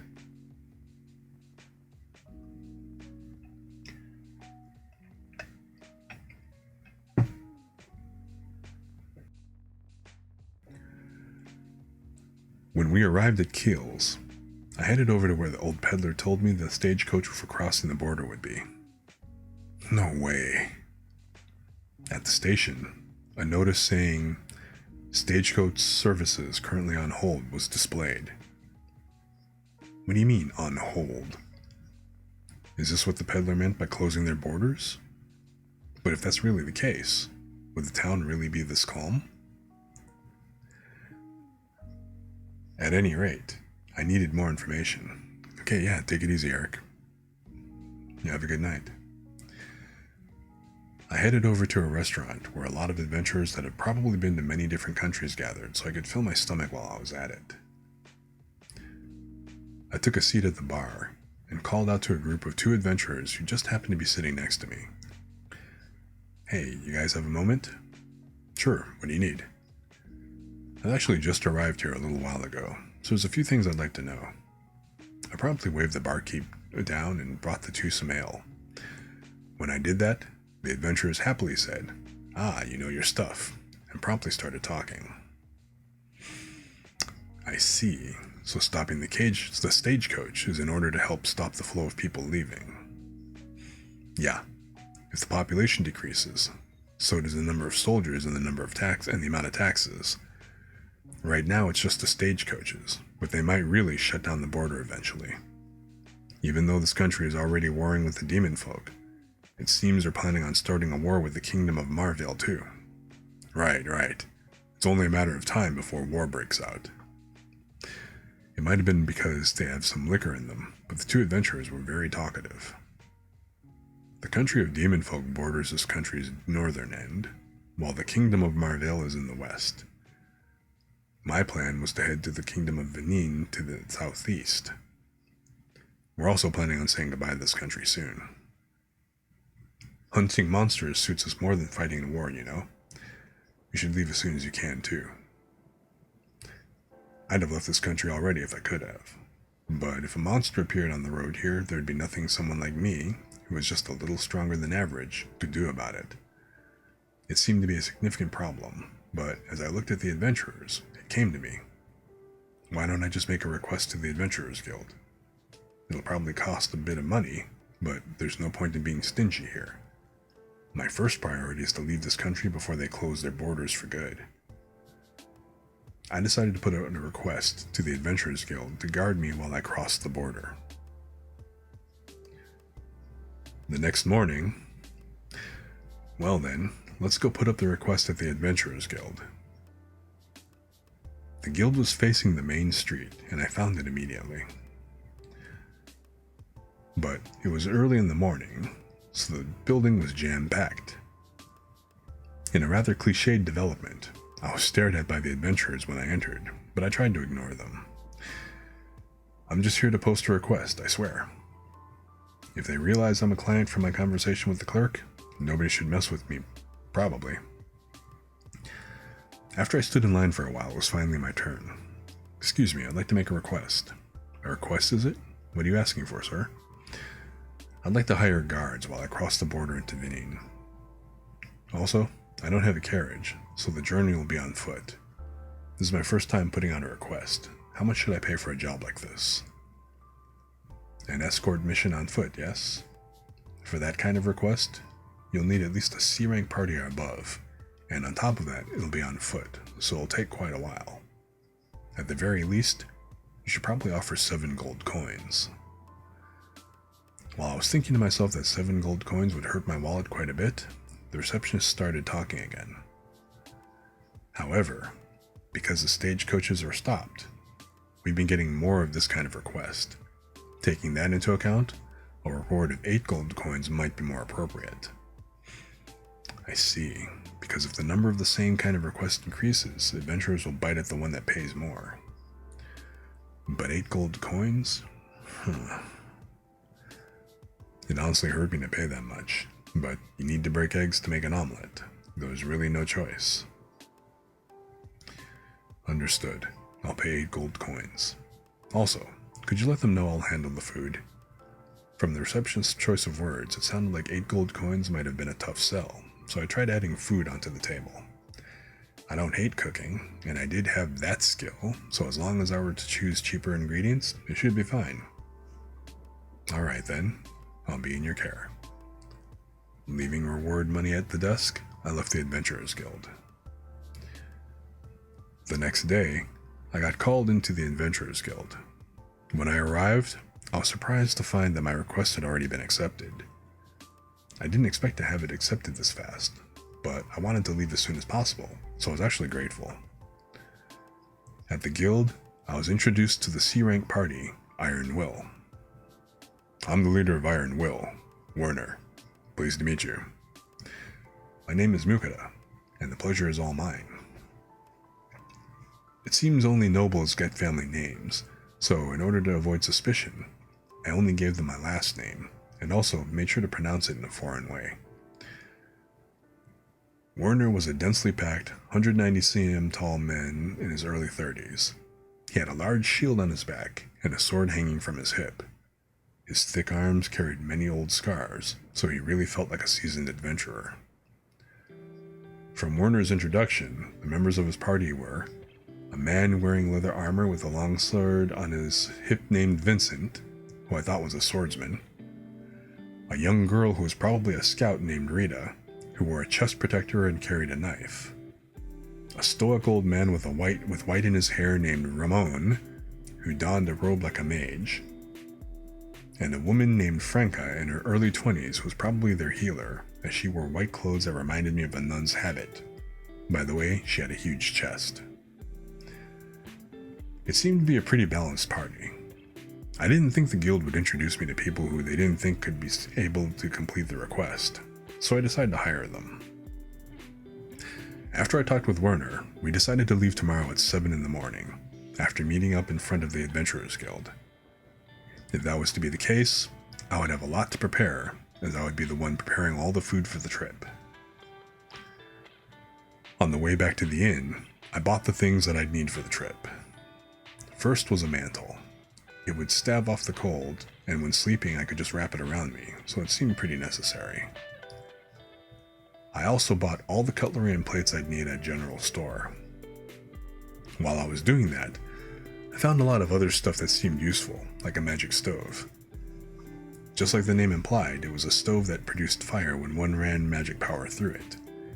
They came with either 1 or 2 stovetops, but both models were expensive. Just then, I suddenly thought, why not just buy a mini stove from the online supermarket? It looked exactly the same, so if I were to tell the adventurers it was a magic stove, there wouldn't be anything suspicious about it. Okay, let's do that. Buying a mini stove from the online supermarket is way cheaper too. With that decided, all that was left was to actually buy what I needed with my skill, so I hurried to return to the inn. After I got to my room, I proceeded to buy up a storm. A mini stove and the accompanying gas canister, a pot and frying pan, knife, chopping board, and the all-important ingredients. I was buying for a party of 5 adventurers plus me, so I made sure to get a lot. I got vegetables like potatoes, carrots, and Japanese scallion, along with cheese, ham, sausage, and eggs. I also bought some pre-prepared side dishes. Lastly, I got some salt, bouillon cubes, and other spices. All in all, I spent a little over 2 gold coins. I was down to 8 gold coins, 5 silver coins, and a few copper and iron coins left to my name. My wallet's getting tighter and tighter, I considered, but it'll only be until I reach Venen. Once I get there, I'll register at the Merchant's Guild and sell my heart out. And after securing funds, I'll move again once I've seen the state of things. Let's work hard for my safe and peaceful life. When I arrived at the front of the Adventurers Guild at the agreed upon time, I found the members of Iron Will already waiting for me. Sorry I'm late. No, we just arrived early. Don't worry about it, said the leader, Werner. Laughing. Excuse me. Apparently, they drilled the habit of doing this quickly into their bodies. That's a good habit to have, I thought. Okay then, let's go. I nodded and set off on the road to Venen. Leaving the town of Keels, we made smooth progress. Iron Will's formation had no holes.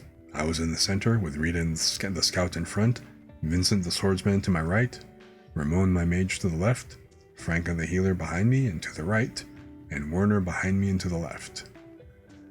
They were set up to protect me, the client, at any time. We should take a break soon. At Werner's suggestion, we decided to rest. As promised, I started to prepare food. That said, there wasn't much time, so it was going to be a simple meal. I took the mini stove that I bought earlier out of my item box. Oh, so you're an item box user, Mugata. And that's a magic stove. You've got something pretty neat there. In response to Vincent's comment, I nodded, explaining, my capacity is pretty small, though. Oops. I did hear the item box users exist, so I decided to make it out that I have an item box, but that it's small. That way, it would be more convenient to hold my stuff, which has been increasing, and this way, should also probably be better than going to weird lengths to hide it. I got the magic stove from an acquaintance. He said he probably wouldn't have any chance to use it anymore, so I got it for pretty cheap.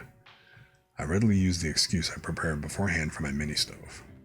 The end justifies the means applies here. While I talked with Vincent, I brought out a loaf of bread and some ham and cheese to make sandwiches. I also made some instant consomme soup in wooden cups. Of course, I made sure they couldn't see while I made it. After I poured in water that I boiled with the mini stove into the cups, lunch was finished. Everyone, food's ready. I handed out a cup with soup in it and a plate with a sandwich on it to each adventurer. Alright, I guess I should dig in. At Werner's signal, everybody began eating. Delicious. This bread is very soft and delicious. Yeah, this bread is crazy soft and tasty. The soup's good too. Oh, this is pretty good. Delicious. Those reactions in order were Vincent, Franca, Rita, Werner, and Ramon. It's good that they liked it. I cut so many corners making this though. They were especially surprised about the bread. Apparently, only nobles got bread this soft. Certainly, all the bread I'd eaten up until now in this world had been black or brown and hard as a rock. In order to avoid further questions, I told them, this bread is made from a secret recipe from home.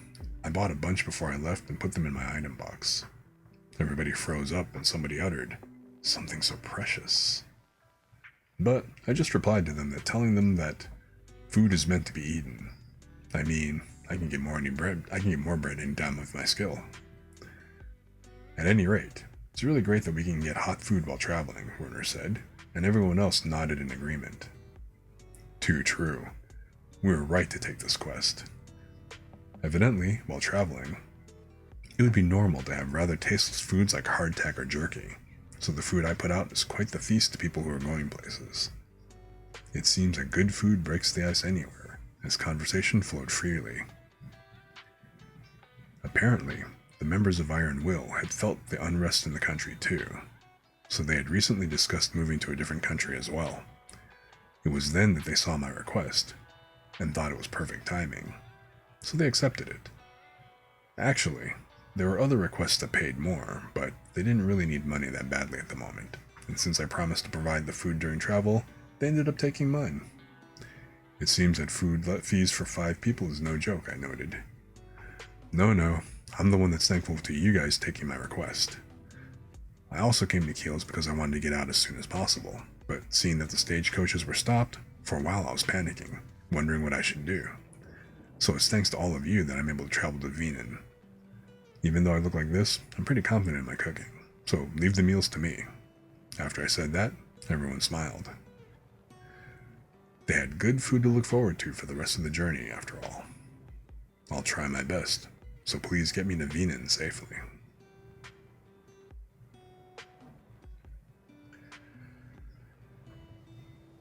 So, that was Chapter 1 of Volume 1 of Campfire Cooking in Another World with My Absurd Skill. Like I said, if you're familiar, this actually had an anime adaptation last season, like in the winter 2023 season. So just over these past, a few months ago, I think it just wrapped just recently, or not too long ago at least. So if you liked it, go check out the anime, or go check out the light novels. I believe that this is actually on J Novel Club, so if you go there, you should actually be able to go ahead and go check out them as well as a bunch of other novels as well.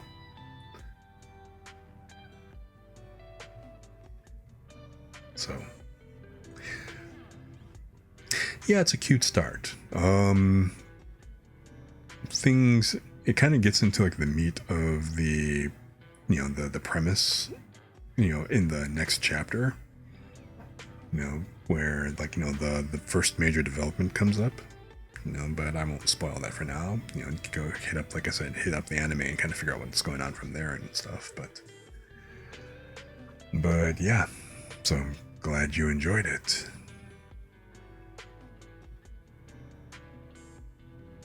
So, that being said, you watched the anime up to the second down?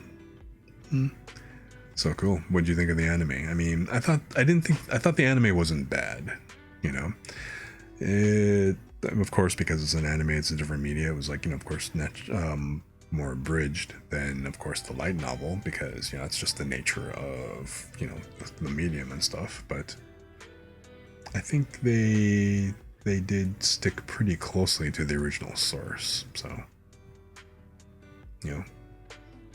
the anime itself is pretty cute. So, definitely worth like a casual look if it's not, I mean, it's not a hardcore, well, it's not exactly a hardcore kind of action type of, of story. So if you're looking for a lot of action and fighting and stuff, I mean, there's some that you'll get in there, but it's not exactly meant to be that kind of thing. It's a food show. This is what it really comes down to. It's a food show. And, all the stuff that kind of is entailed with that.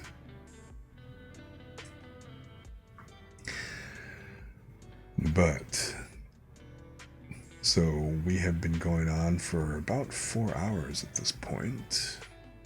And I should probably go ahead and give my voice a rest at this stage. So, I don't know if there's actually anybody that I would raid. Let me take a look here.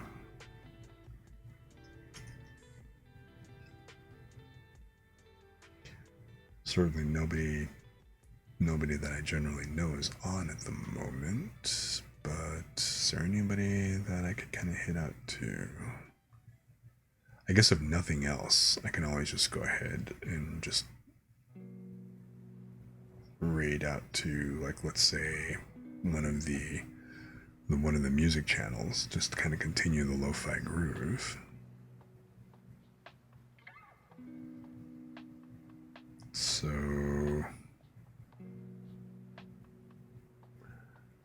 yeah, let me see here.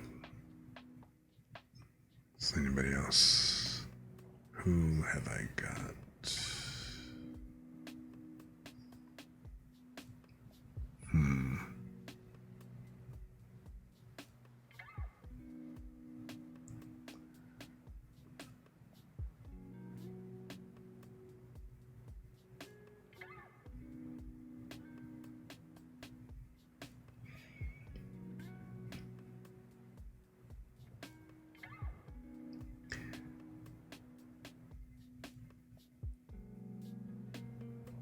Well, you know what? Let's do this.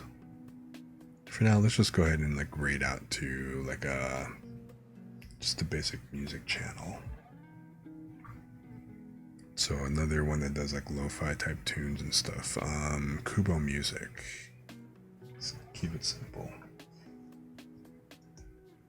So I want to thank you guys for coming out and hanging with me tonight, listening to the story ASMR. Hopefully that, you were able to kind of come in, chill, relax, and just take a load off. And just have a nice time vibing and stuff, listening to all the reading and the story, and I hope you enjoyed the stories. So yeah. Thanks to all of you who came out, channel redeems, and just kind of come out and hanging, I will be back on Saturday, and not sure what I'm going to do yet. I'll probably go ahead and do more road trip ASMR a little bit, just because, doing some more driving.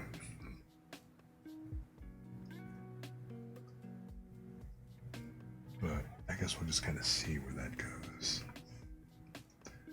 So, in the meantime, I'm going to go ahead and pass you over to Kubo Music, which is, again, just a music channel. So if you want to go ahead and continue with vibing and this, like, this general groove, I will see you guys then.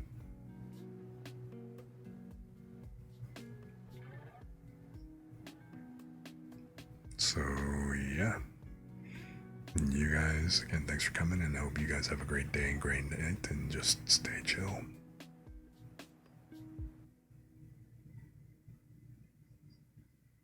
And I will see you next time.